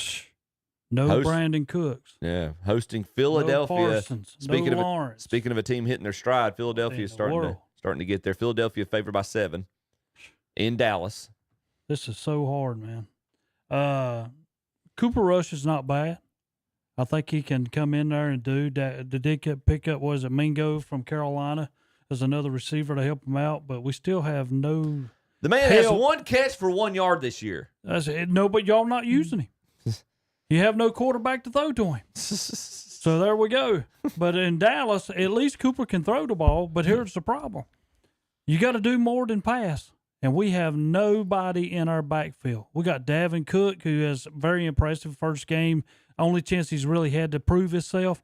But it will not be enough. Eagles win. Yeah, I like the Eagles in this game. Dallas in a tailspin. I agree. Yeah, but I'll go Eagles as well. FYI, Trevor Lawrence's backup, who should be getting the start this weekend, is former Alabama quarterback and former Patriot saver Mac Jones. So we'll see how that goes. All right. Talk about draft busts. Yeah. He's the number 1 pick. Aaron Rodgers and the Jets, his new buddy, no, not new, but his old buddy back on his team, travels to Arizona, takes on Kyler Murray. Jets favored by 1.5 here. That's surprising. Jets are trash. Arizona's going to win this game. I've got Arizona too. I've been Rodgers has let me down all year long. New York looks like they're just not keeping it together, and Arizona has offensively looks like they're starting to get it together. They've been explosive at times. Yeah, I'm going with the Cardinals at home. Good matchup on Sunday Night Football tomorrow night in Houston. We talked about them earlier. The best team in the NFC, the Detroit Lions, travel to take on C.J. Stroud and Houston. Detroit favored 3.5. Lions win. Well, got to take the Ohio State quarterback at home. I think that mild upset. Detroit can't win them all. I think the Texans will make a game out of this, but I'm impressed by Dan Campbell and what he's done. I'm picking the Lions. Jared Goff, as long as it's not a Super Bowl, Jared Goff can perform. But, harsh. Yeah. And he might prove me wrong later on this year about that statement as well. Monday Night Football, we've got Miami, Tua healthy, taking on Matthew Stafford as they travel to SoFi Stadium to take on the Rams. Tight game here. Rams favored by 1. you got to turn your season around somewhere, and I'm going to take Miami as they will be on the upswing now. I like the Rams.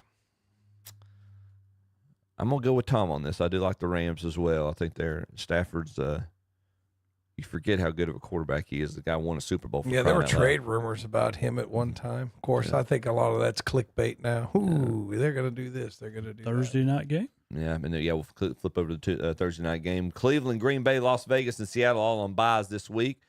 Let's fast forward to the Thursday night game. Thursday night matchup, another good game. This is in Philadelphia. Jaden Daniels and the Commanders travel to Philly to take on the Eagles. No odds yet on that one. Eagles. Yeah, that's going to be tough on a short week to go to Philly. I like Philly in that game. Here's your Commander deal. Yeah, that's. I think Tom makes a good point. I think Philadelphia, again, I said earlier, they're hitting their stride. Of course, you don't have to go a long way. It's not too far away, but it's just, it's a short recovery time. It's a short week, and Philadelphia that's a tough I like place the to play. home team on a short week. I think that gives you an advantage. Philadelphia's a pretty aggressive team. I'm gonna go against what I've been picking all year. I'm gonna go with the Eagles on this at home, just because they're at home. So. All right, well, that wraps up our picks. Guys, a couple more minutes. Any final thoughts or anything? Just a reminder about McDonald's. But, go ahead, Terry. Don't forget, I want to run down one more time our games from last night people did not hear. Yeah, please. For Tom, Fred T. Ford ends the losing streak, 53-52 over West Iredale. East Rutherford 54-0 over Chase. Brevard 48-13 over RS Central. Mountain Heritage 49-6 over Drone. Asheville 45-15 over TC Robeson. Freedom 26-21 over High Brighton. Alexander Central 27-18 over Ashe County. Bunker Hill 51, West Caldwell 16, Kings Mountain 54, North Gaston 6, Crest 50, Stuart Kramer 7, South Point 36, Hunter Huss 22, Pisgah 10, Tuscola 7, Watauga 63, South Caldwell 19. And if you ain't got anything else to do today, you can make a trip up to East Burke at 2 o'clock. Bandy's plays East Burke today. Yeah, and I thought, did you get the AC Reynolds Irwin game on there as well? I know Irwin defeated AC Reynolds, I think, by a touchdown last night as well. Up in 10-7, didn't you? No, that was the Pisgah-Tuscola game. So, okay. But happy Veterans Day weekend to everybody as well. If you've got a current or former member of the military in the family, be sure and thank them and appreciate their service. You know what I told my kids? I said, when you're sleeping in and when you wake up and you're just lying in bed scrolling through TikTok videos, just remember some veteran fought a battle somewhere, so you have the right to do that. That's exactly right. So do something nice for a veteran. Maybe you should stop by, say hello, send them a text. Take them out to lunch. Do something nice for a veteran on Veterans Day. I don't think we appreciate the sacrifices that they made, especially if you've never served in the military. I've had two. I've had my uncle. He was in the Army, which he's passed away, and my grandpa. He was in the Navy. Yeah, my father was in the United States Army too. So, thanks for your service, and thanks to the service of all the veterans, we get to enjoy the freedoms every day that we take for granted. And my son-in-law, who is a Marine. There you go. Yeah, and I appreciate my grandfather and my uncle as well, both served in the Army. If you have a chance speaking, if you are military personnel, current or former, FYI tonight or this afternoon, 1:30 at Gardner-Webb University, Bowling Springs, Gardner-Webb will be hosting Eastern Illinois for a football game. It's a Military Appreciation Day. If you are current or former military, you get free admission to the game. So come enjoy it. And then once again, one last word: head over to McDonald's, go see Calvin and the gang. Large Marge will be over there as well, kicking off the grand reopening of McDonald's in Cherryville. Appreciate their support of KTC Broadcasting. Yes, we thank you. And Kevin should be back in the studio next week. Look forward to having him. Hope you have a safe trip from the beach. Enjoy Carolina Country, WCSL, and, we'll wrap up. 92.9. This is Shock Jock Saturday Morning Sports Talk. We appreciate it. Tune in next week. We'll see you later. Cherryville, Gastonia, Kings Mountain. Online at www.ktcbroadcasting.com. From the KTC Broadcasting Weather Center, here's your forecast for Cleveland and Gaston counties. Mostly sunny and cooler today, a high near 67 this afternoon. Mostly cloudy tonight, below 47. Mostly cloudy on Sunday with a chance of scattered